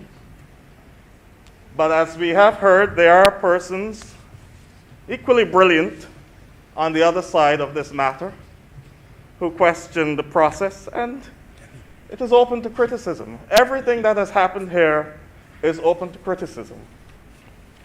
I wish to make the point that if those who object to this process, either through the substance or the form of this bill, and deem it egregious enough, I would expect them as patriotic citizens to challenge it in a court of law. As for me, Mr. President, I am yielding to the expertise of the legal luminaries who have advised upon and assented to this bill. I do so in the spirit with which Queen Elizabeth I approached the question of the real presence of Christ in the Eucharist. It was a question for which you could easily die if you got the answer wrong. Because it really questioned whether you believed that Jesus was literally present in the bread and wine. And when they asked Queen Elizabeth I about it, she said, well, Christ was the word that spake it. He took the bread and brake it. And what his word doth make it, that I believe and take it. And so, sir, whatever the legal luminaries say, that I believe and take it. I prefer, sir, to utilize my time approaching the bill and the attendant concerns surrounding it from a more philosophical perspective under the aforementioned theme, why not now, why not then? Mr. President, the Barbados of which we speak has been and continues to be one of the greatest nations in this world. Over the past 55 years, we have managed our affairs as a people, as a quasi-republic. We are a state in which the state powers lie in the people and their elected representatives. The only difference is we are headed by a monarch rather than a president, and that's all we are seeking to change. So we have already been operating as a quasi-republic for 55 years. And we have had tremendous examples of public servants who went beyond the call of duty. We've seen permanent secretaries who were giants in their own right. We have had politicians and leaders that have inspired us to be our best selves. But, Mr. President, as I mentioned my first interaction with this country, I've also had the opportunity to see a decline in the fabric of our society. I've seen the zeal of the independence generation wane. I've seen a sense of entitlement in our people. A nation that was built as a model of social democracy. I've seen a disregard for a sense of accountability. I've seen expectations of transparency and accountability diminish over time. And it brought me back to something that happened in 2015. In the year 2014, I preached a sermon at the gymnasium for a diocesan service we had under the theme renewal. I said, you know, there comes a time in the life of every organization, every institution, when we must take a step back and assess where we are. Look at where we've come from, where we are, and determine where we need to go. And I remember receiving a call from Dr. Rudy Webster, the sports psychologist for that victorious West Indies team in the 1980s. He said to me, you know, what you said is precisely what I was telling the West Indies team. That everything in life operates on the basis of the sigmoid curve. And when you get to the top, unless you retool, unless you refocus, unless you reassess, there's only one way, and that is back down. It suggests, sir, that we as a people, I believe, have reached the top of that curve. I believe in the last 55 years, we have journeyed, but we're now at the top of the curve. And as you would know, Mr. President and my fellow senators, my very first speech in this honorable chamber was that we need to recalibrate. We need to recalibrate as a people. Beyond that, I've said we need to press the reset button. I've encouraged us to get back on course. The reason for this, sir, is because there's a measure of urgency for us to reshape our society. It must happen now. Time is not on our hands. The shaping of national identity, the shaping of a nation, usually does not take place in times of peace and quiet. They take place in the crucible of crisis. They take place in the crucible of crisis. The Israelite nation that was under oppression, the yoke of oppression in Egypt, they became a nation in the crucible of crisis. First, they had to go through a pandemic. Then they were liberated and had to experience the wilderness for 40 years. It was in that wilderness, with the serpents and the lack of food and the lack of water, that they shaped their community and received their constitution. Likewise, sir, the great United States was shaped through the War of Independence between 1775 and 1783. But they declared their independence in 1776 while they were still fighting war. Their nation was shaped in the crucible of crisis. They did not receive a constitution until 1787. That's when the American Constitution was declared. Israel, another great nation, was shaped in the crucible of crisis. It was shaped in the urban resistance to the British occupation of Palestine, led by two underground guerrilla groups, Lehi and Ergun. Lehi headed by Yitzhak Shamir and Ergun by Menachem Begin, both of whom later became prime ministers of Israel. Israel still does not have a constitution. They declared independence. Trinidad and Tobago became a republic in 1976, but let us not forget how that started. It started in the crucible of crisis, with the constitutional crisis of 1971, when the opposition forces boycotted the elections. It was out of that the Constitution Review Commission was formed, and later on they moved to a republic. Mr. President, I believe that we are in the crucible of crisis now.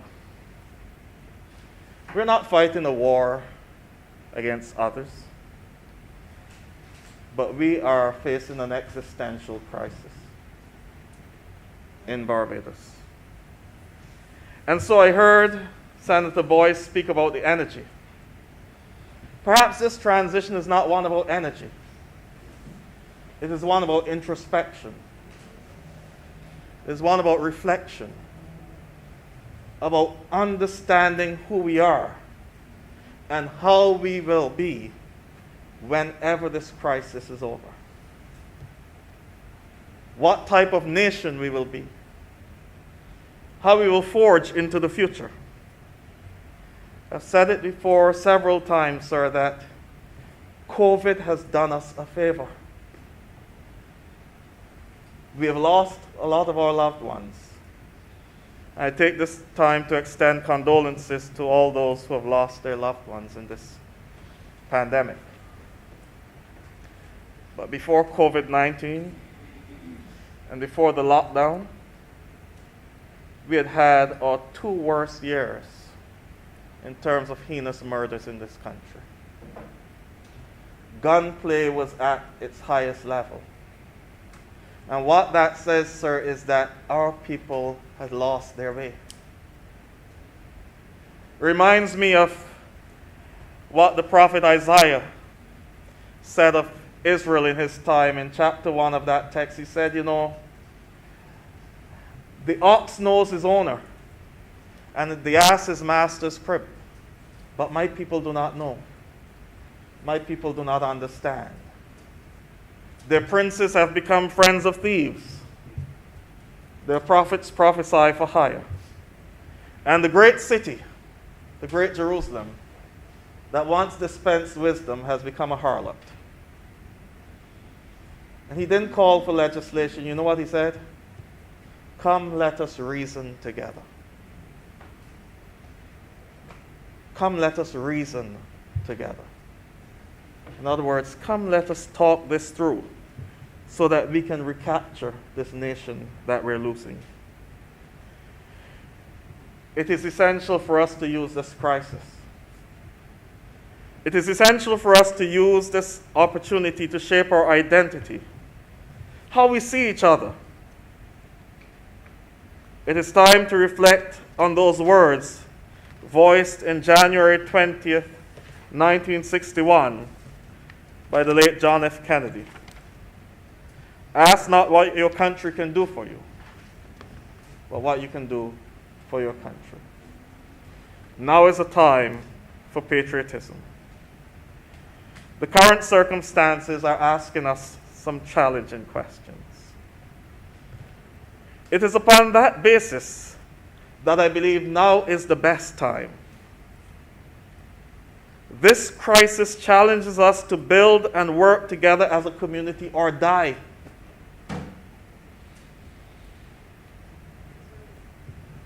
It is in the crucible of this crisis that our nationalism is being summoned. It is in this crisis that our national identity must be shaped. I do not want to go into the vaccine challenge that we're having. But as I said to my congregation on Sunday, there comes a time when we must look beyond ourselves to the interests of others. When this pandemic first started, I said, we in Barbados must be very careful because of the high level of NCDs we have in this country. I said we must be very careful because of the number of children we have who are obese and overweight. And so don't fly in the air and say that the recovery rate is 98%. That's 98% worldwide. It may not be so here, given our challenges. And so I encourage people, take one for the team. Take one for the team. Take one for that person who cannot take the vaccine. Take one for those persons who have NCDs and are vulnerable, so that we can control this. When this pandemic, which every indication now seems to be threatening to be endemic, comes to an end or goes to what can be assumed to be normalcy, nations of the world will begin to claw themselves out of the mire in which they're in at this time to seek to regain the positions they held before the pandemic. And what that means, sir, is that it will become a dog-eat-dog world, so get a big dog.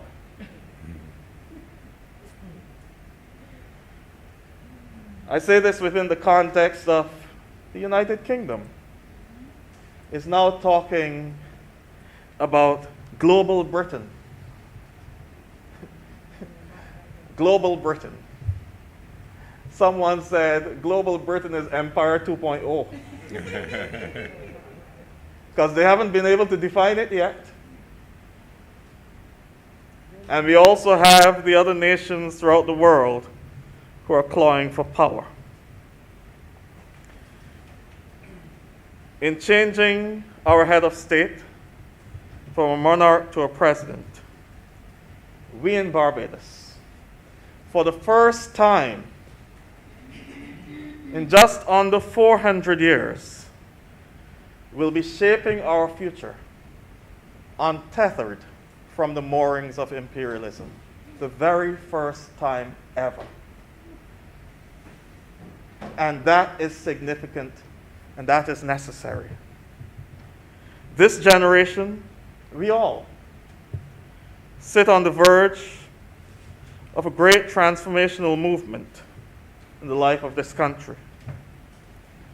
And as I pointed out earlier, sir, it is not unusual for constitutions to be shaped after the transformation. The great United States of America did it. So I encourage all Barbadians within the sound of my voice to get on board. You may not like the way the process is going. I challenged some aspects of it very early. When I first went on RSTAC, I said, look, we have a problem of time because of the mammoth task that was before us.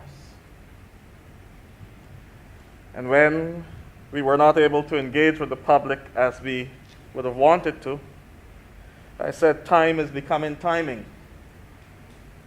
And that's a different matter altogether. But we are where we are. And I have stuck with this process because at the end of the day, one political party will give way to another. But Barbados must survive. And that is where my heart lies. Legislation will not be everything, as I said, sir. As Senator Drakes pointed out, we have a problem with gunplay in our country. We have a lot of issues to deal with. And this is time for us to recapture the soul of this nation. And for me, that is where this process lies. And it leads me into my next question. Why not then? Why not then speaks to the date that has been proposed? Why not November 30th? I know that it has been posited, and some believe that it will diminish, and some say eventually erase the legacy of Errol Barrow. Mr. President, I cannot say what the mind of the Prime Minister and the Cabinet would have been, but I would say if the move was meant to be for evil, and I do not believe that that was the case, but if it was meant for evil, it may well be of the nature of Genesis 50 and verse 20, where when David was reunited with his brothers, he said, don't worry about it.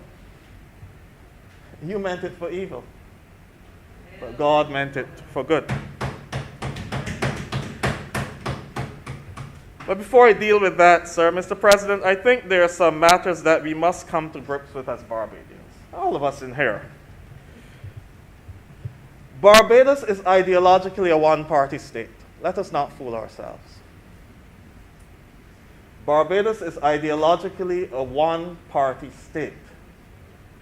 It is its strength and its weakness.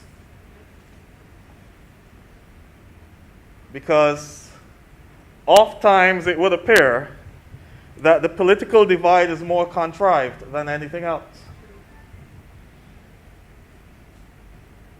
And it is something that we have to focus on, especially when we're dealing with young people who see black and white.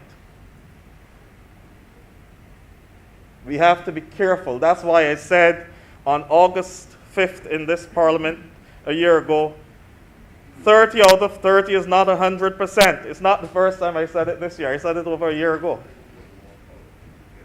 And that's when you walked out, sir.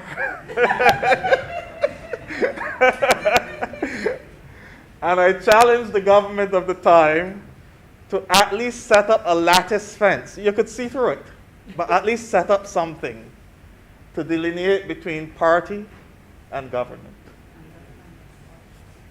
It is very, very important. So Barbados is ideologically a one-party state. And I'll even go further. It is impossible to expunge the legacy of Errol Barrow because every administration since his death in 1987 has functioned on the basis of Barrowism. I said it.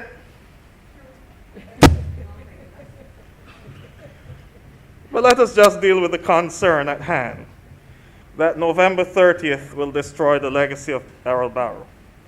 I remember in 1987, sir, sitting in the B stand of the National Stadium at the Calypso Finals. I've never felt a bass line like that before or since. When Brian Bumba Payne came out to sing They Want to Know. He won the crown that year. But a line in that song said, they want to know why under the last government, which would have been the BLP administration which lost in 1986, why under the last government, independence will come and go, and no one ever mentioned Barrow. You know that line? And then he went on to say, they want to know why Errol, Walcott, and Sion, when speaking on the trade union, forgot to mention Grantley Adams.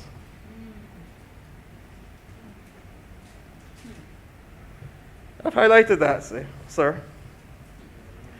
In having this transition take place on November 30th, for the first time, both major political parties will be forced to celebrate together.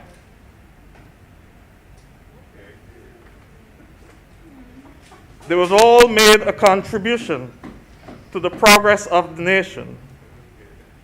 It will be a day.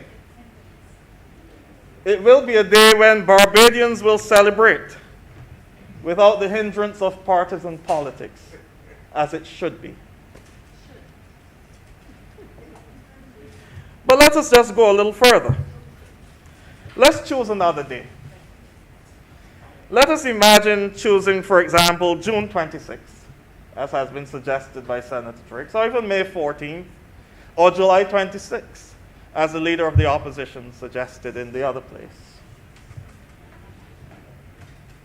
What do you think will happen? Let me tell you what will happen. You will have two competing national days.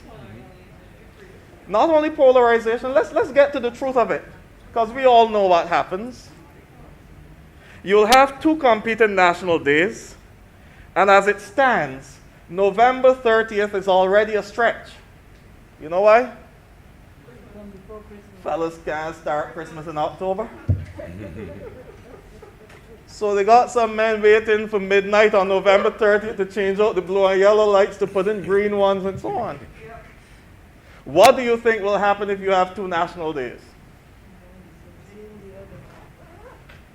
Which one you think will lose prominence?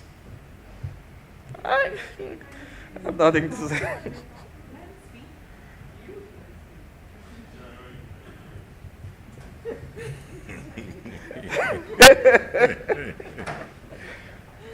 I think that has already done so. Mr. President, as it stands, venturing into a Republican status is unknown for us. We have seen it around the world, but for us in Barbados, it is unknown. And venturing into the unknown can always be a challenge. Could there have been more public engagement? Certainly. Could there have been more sensitization? Absolutely. Should there have been? I'll be the first to say yes. But we are where we are. And this is our nation state. This is a state we all love. I encourage us to get on board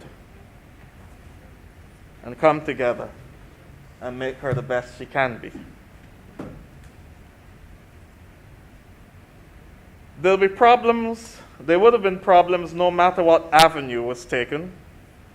Perhaps this is why it was not done sooner. Because as you would know, sir, politically, many things can be done. But there are certain things that ought not be done. Because they can be politically suicidal. I encourage people to get on board in the constitutional reforms which have been promised. And I encourage you to hold your government's foot to the fire to make sure that these reforms take place. In time to come, I believe November 30th will become a day when all across the political divide will celebrate our journey. It will be a day to look back with great pride on how we as a people have journeyed to the point to where we are. And perhaps to coin the words of the late Prime Minister David Thompson, it will become a day when we'll be proud to wrap ourselves in the national flag. I conclude my presentation, sir, with some words from a letter written to the paper by Sir Roy Marshall back in 2012, one of the drafters of the 2004 Constitution. And he said this, sir: I pray that when we reach the milestone of a half a century of sovereignty, we will not still be found loitering on colonial premises after closing time. Barbados is a jewel that has no need of a crown. I thank you very much.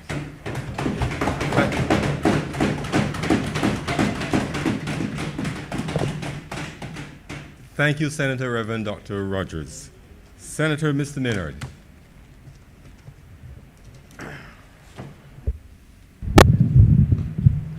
Thank you, Mr. President. Mr. President, I too am privileged to be able to speak in this debate to amend the Constitution to establish a republic and to elect a president. But Mr. President, like Senator Drakes, I too feel that it is not what we want to achieve, but how we've gone about it. One of my friends likened it to a meal being offered where all the ingredients were harvested at the wrong time. They were rushed to be cooked, poorly served. You couldn't chew it, and it was eliminated. That will not be the case. We will live with it, Mr. President, and I believe that the future will lie in the constitutional reform. But Mr. President, in the last 3 months, I've had the privilege of reading a document that was published in 1970. And I want to make it a document in the House. It's the thesis of Sir Richard Cheltenham, Dr. Sir Richard Cheltenham. And it's titled Constitutional and Political Development in Barbados, 1946 to 1966. It chronicles constitutional and political development, Mr. President, in a way that is neutral, and it is hard to believe that a person who was so strongly partisan could write a document for his thesis that was so neutral and complete. And I would like to suggest, Mr. President, that once it's made a document in the House, that we should all, if possible, find some time to read at least parts of it. Mr. President, what we're going through now is not new. We've been here before. And Senator Springer gave a historical account of some of the things that transpired, and I want to add to it. And I will start on what is page 25 in this document. And it speaks to the result of the 1961 election, where the DLP won office. And they promised to give the country a written and comprehensive constitution. And that they did. And one of the first changes of importance was the renaming the Senate, or establishing the Senate. And the membership is exactly as you know it today. But at the time, the opposition objected because they felt that it would allow the government to do whatever it wanted by having a majority. And how wrong they were. And it just says that you cannot really predict the future. But Mr. President, the Independence Constitution in 1964 also came about. And today we heard Senator Boyce speak as to whether you can really revoke and retain. And I've advised by a legal luminary that yes, you can. And on the other hand, I've heard you can't. I leave that to the lawyers. Suffice it to say, we seem to have accomplished it. But I want to quote to show further that this has been, we've been here before. This is not new. And the sentiments of one leader seem to be echoed in another. And I want to quote from this document a statement made by the Right Excellent Errol Barrow in Puerto Rico. It says, "My government has given me a mandate to secure independence before the next election. If it is not granted, it will be declared, because I do not feel that we should have to ask for it." It seems like deja vu. We've been here before, and the country has not fallen apart. Sir Richard concludes in this thesis. He writes, "A chapter has closed in Barbadian political history." This is post-66. The process of decolonization that has started in 1946 has run its course. He appears to have been wrong. From what we are going through now, it has restarted. He saw and thought that independence was the end game. Republicanism appears to be where we're headed, and we should be. Mr. President, I believe that the time has come for us to have the next step, which is a Republican position. And I believe we should have a president, and I support this bill. Thank you very much, Senator Mr. Maynard. Senator McConney.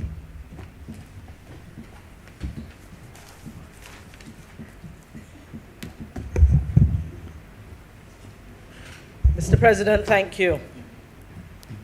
And I wish to thank all of my honorable colleagues here in this chamber for their contribution. I believe that a number of the concerns and issues that were raised by a number of senators earlier were covered by others, and this has been a very long day, and we know we are heading towards curfew time. And therefore, I will not, Mr. President, seek to reiterate a number of the points that were made and refuted in many cases, and those that will still linger. As I close, though, sir, I really wish to thank Senator Rogers for his contribution with the move to the Republic not being an event, but indeed being a process, with it being more than about legislation, that legislation is not everything that we need right now, but that this country needs a soul, and we need zeal, and we need the spirit, which Senator suggested may be recaptured in the charter that is now about to be developed. He spoke about the fact that there's a crucible of crisis facing this country right now. And he spoke about the fact that constitutions are formed even after transitions are made to different political systems or systems of things. Senator Maynard, thank you very much for reminding us that sometimes even our greatest minds and those who have been there have been able to declare the journey over before it truly is. And in citing the reference that you just made, Senator Boyce, entertaining as always, was in fine form today, and certainly sharing with us the type of energy and the type of ethos and perspective that he thinks should be brought to this entire experience. Senator Grant reminded us that the mirror image that we have been showing, that we have been seeing of ourselves is not necessarily always of our own making, but contrived by others, and that government continues to do what it needs to do to address the many priorities which Senator Drakes would have raised during her presentation. Minister Cummings spoke to us about the fact that by our own hands, we can take this country forward, bringing an energy and a confidence to her presentation that I think certainly bodes well for the next generation of this country and of the emerging politicians in this country. Mr. Springer took us on an historic journey through the enslavement, from enslavement to rebellion to independence, and to this moment of republic. Senator Hunt spoke about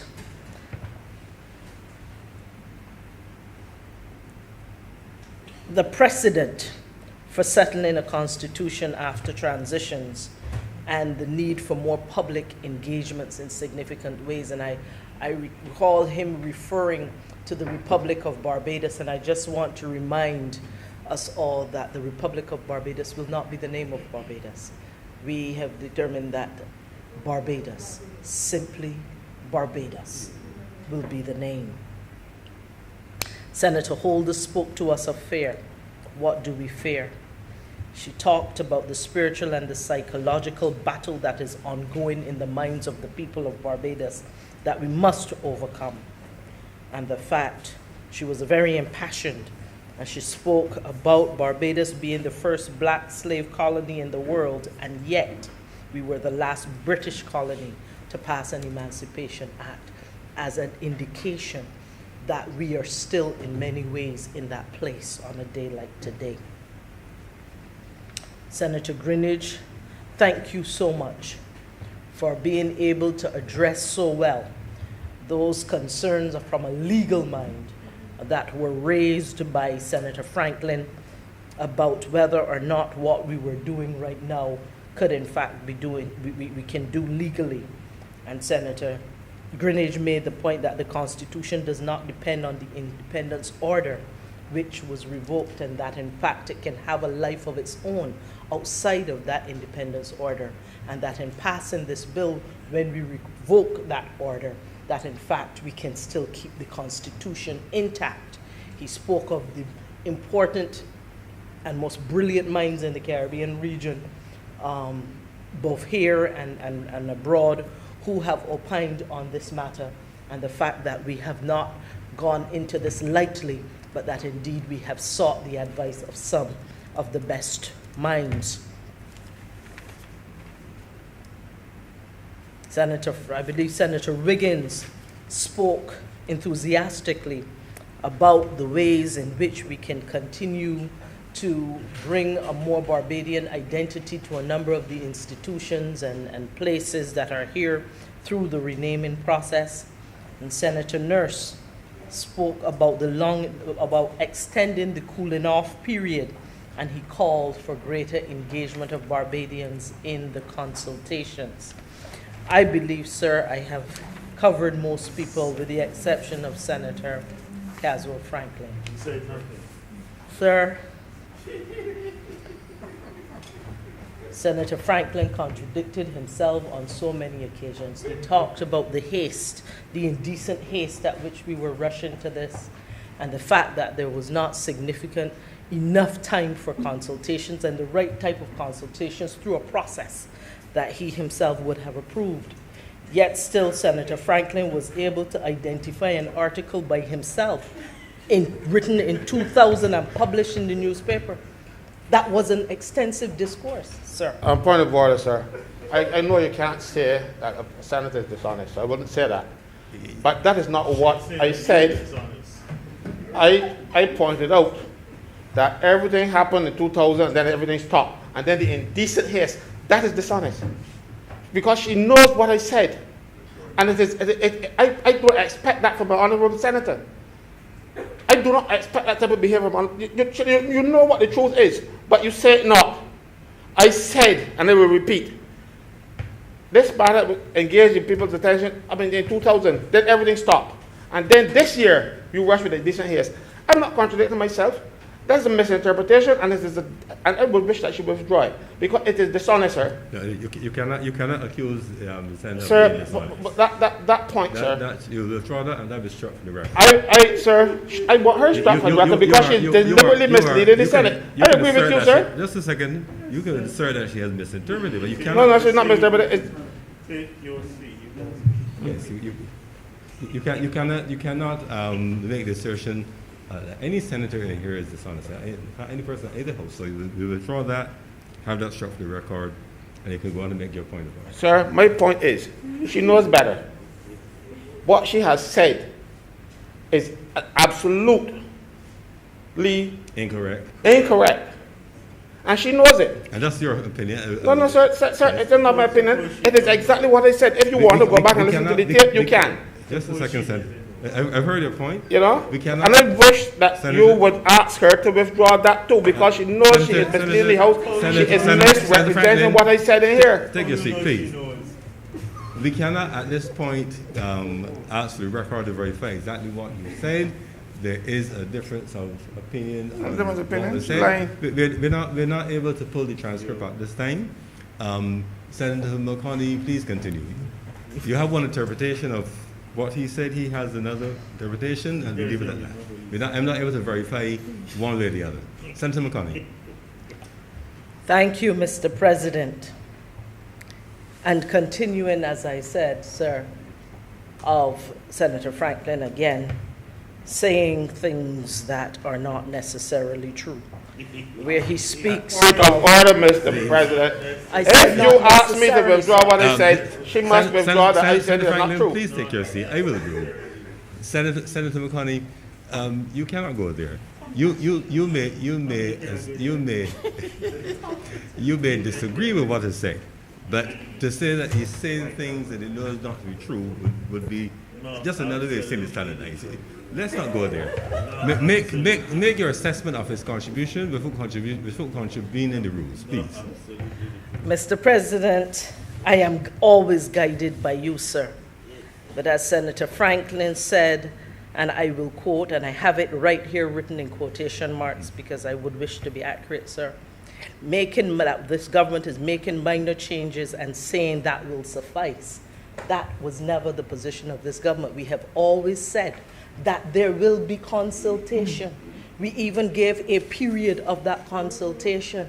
We heard other senators in here, including those who are part of that transition commission, speak about that period of consultation and the need for us to move. So this indication that government said we're going to make some minor changes to the Constitution and that will suffice, again, sir, it is my interpretation that that is not the absolute and complete and whole and entire truth. Sir, it is very interesting as I trace the distance that Barbados has come in discussing this matter, that we still have people at this time, like the Honorable Senator Franklin, who says that we are, I'm seeking to quote him,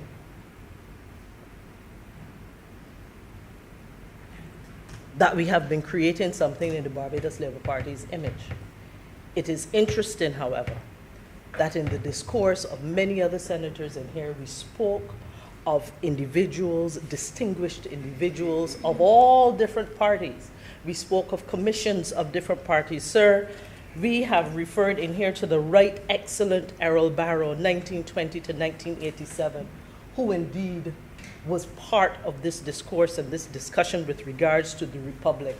It was not in his image that he was seeking to do such things. We spoke of Professor the Right Honorable Owen Arthur, 1949 to 2020, also being part of the discourse as it relates to the Republic, again, not necessarily in his own image. We spoke of the 1998 report of the Ford Constitution Review Commission, sir. We spoke also of the, again, we refer to the article that was written. I am inviting Mr. Franklin to be in the company of such great names as what I just called. We speak of the former Prime Minister, Mr. Ferndale Stewart, the Honorable Ferndale Stewart, also speaking of this matter. We currently are talking about our current Prime Minister, the Honorable Mia Amor Motley, who is in the midst of all the conversations that have been ongoing for all of this time, have decided it is time for action in the midst of this conversation. And so this notion that it is being created in the image of the Barbados Labour Party, we see there are people that are across all political divides that have been a part of this conversation for a long time.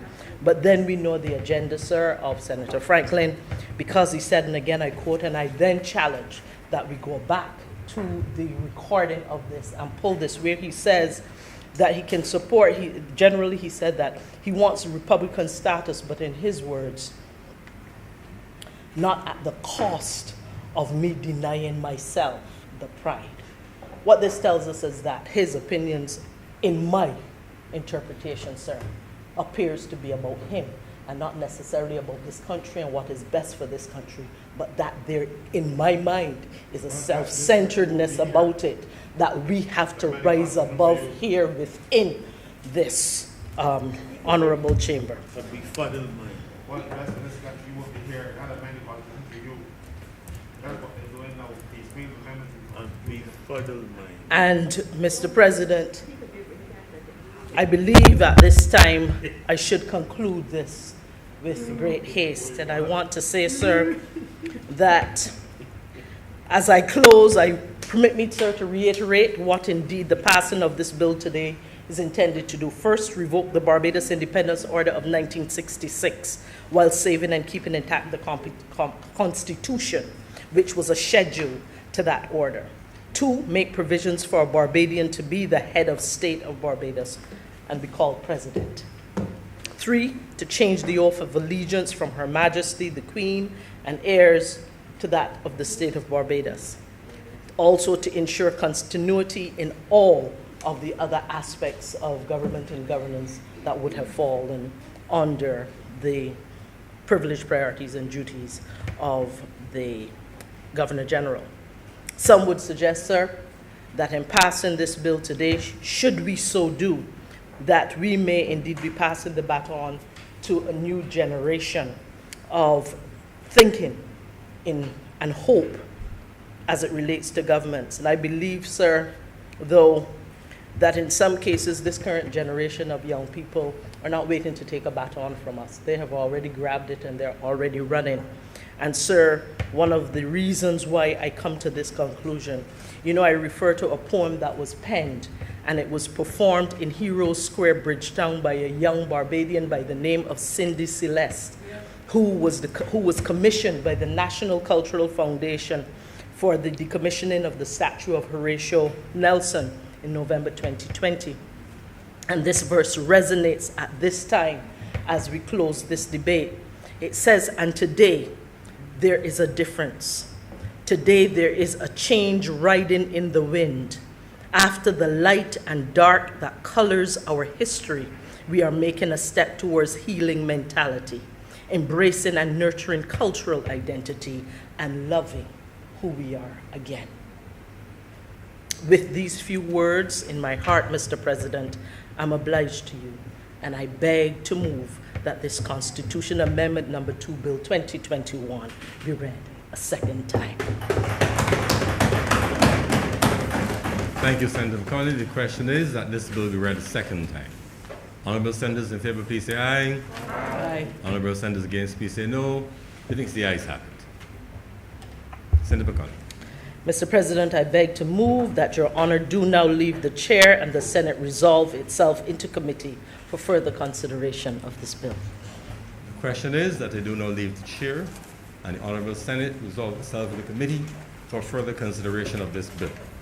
Honorable senators in favor, please say aye. Aye. Those against, please say no. Who thinks the ayes have it? Senate is now in committee.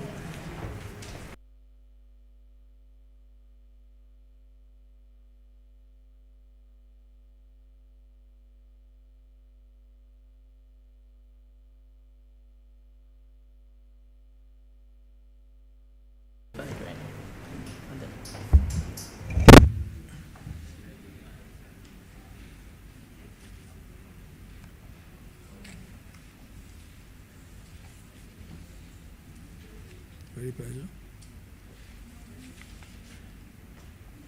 The House is now in committee. 1, clauses 1 to 19. Mr. Chairman, I beg to move that Part 1, clauses 1 to 19 stand part. The question is that Part 1, clauses 1 to 19 stand part. Honorable senators in favor, please say aye.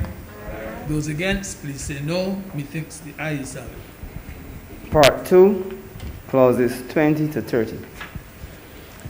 Mr. Chairman, I beg to move that Part 2, clauses 20 to 30. 20, yes. 20.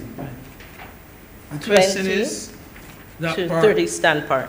The question is that Part 2, clauses 20 to 30 stand part. Honorable senators in favor, please say aye. Those against, please say no. Methinks the ayes have it. First schedule. Mr. Chairman, I beg to move that the first schedule be the first schedule to the bill. The question is that the first schedule be the first schedule to the bill. Honorable senators in favor, please say aye. Those against, please say no. Methinks the ayes have it. Second schedule.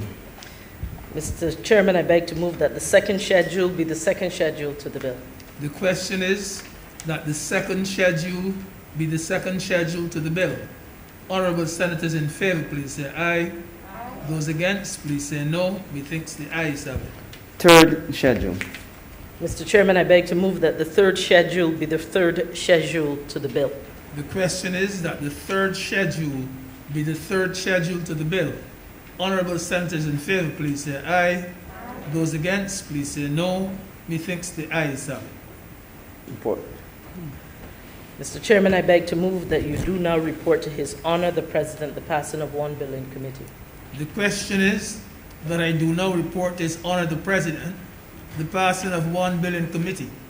Honorable senators in favor, please say aye. Those against, please say no. Methinks the ayes have it.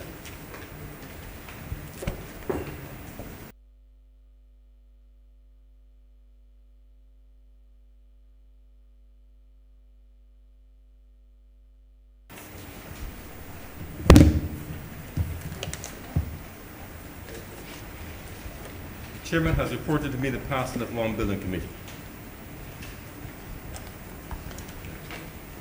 Mr. President, I beg to move that this bill be now read a third time. The question is that this bill be read a third time. Honorable senators in favor, please say aye. Aye. Those against, please say no. Methinks the ayes have it.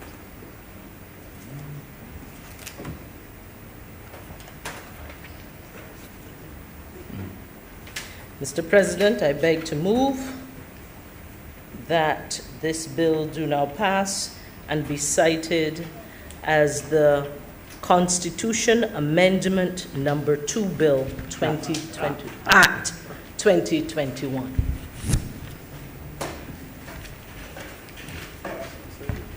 Put the question.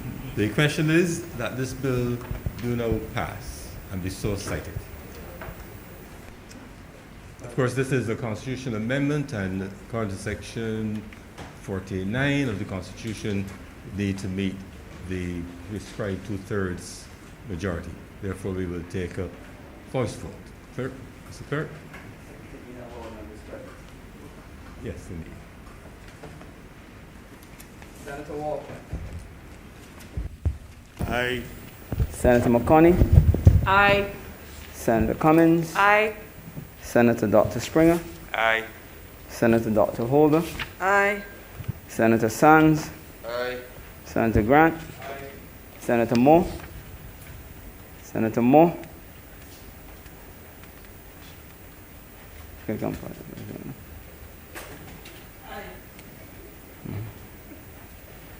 Senator Dr. Haynes. Aye. Senator Adams. Aye. Your Honor, Senator Greenwich. Aye. Senator Franklin. No. Senator Drix. Abstain.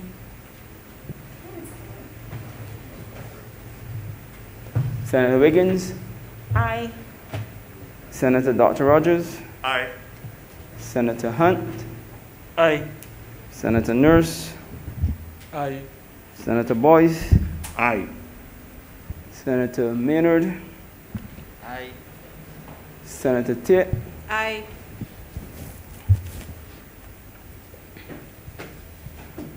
Mr. President, the results of the division: 18 honorable senators voted in favor. There was 1 no and 1 abstention. It therefore means that the required majority of 2/3, 14, was easily satisfied, and the bill reached the threshold required by the Constitution for passage.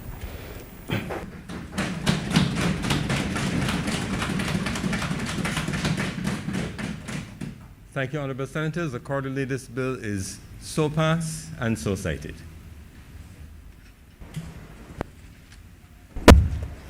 Mr. President, this brings us to the end of government business for today, and I beg to move that this Senate do now adjourn sine die. Before we move to the question, I want to thank honorable senators for their steadfast commitment to duty. It was a long day, it was a substantive day. Thank the staff as well for their continued support. The question is that this, the Senate do now adjourn sine die. Honorable senators in favor, please say aye. Aye. Those against, please say no. Methinks the ayes have it. The Senate stands so adjourned.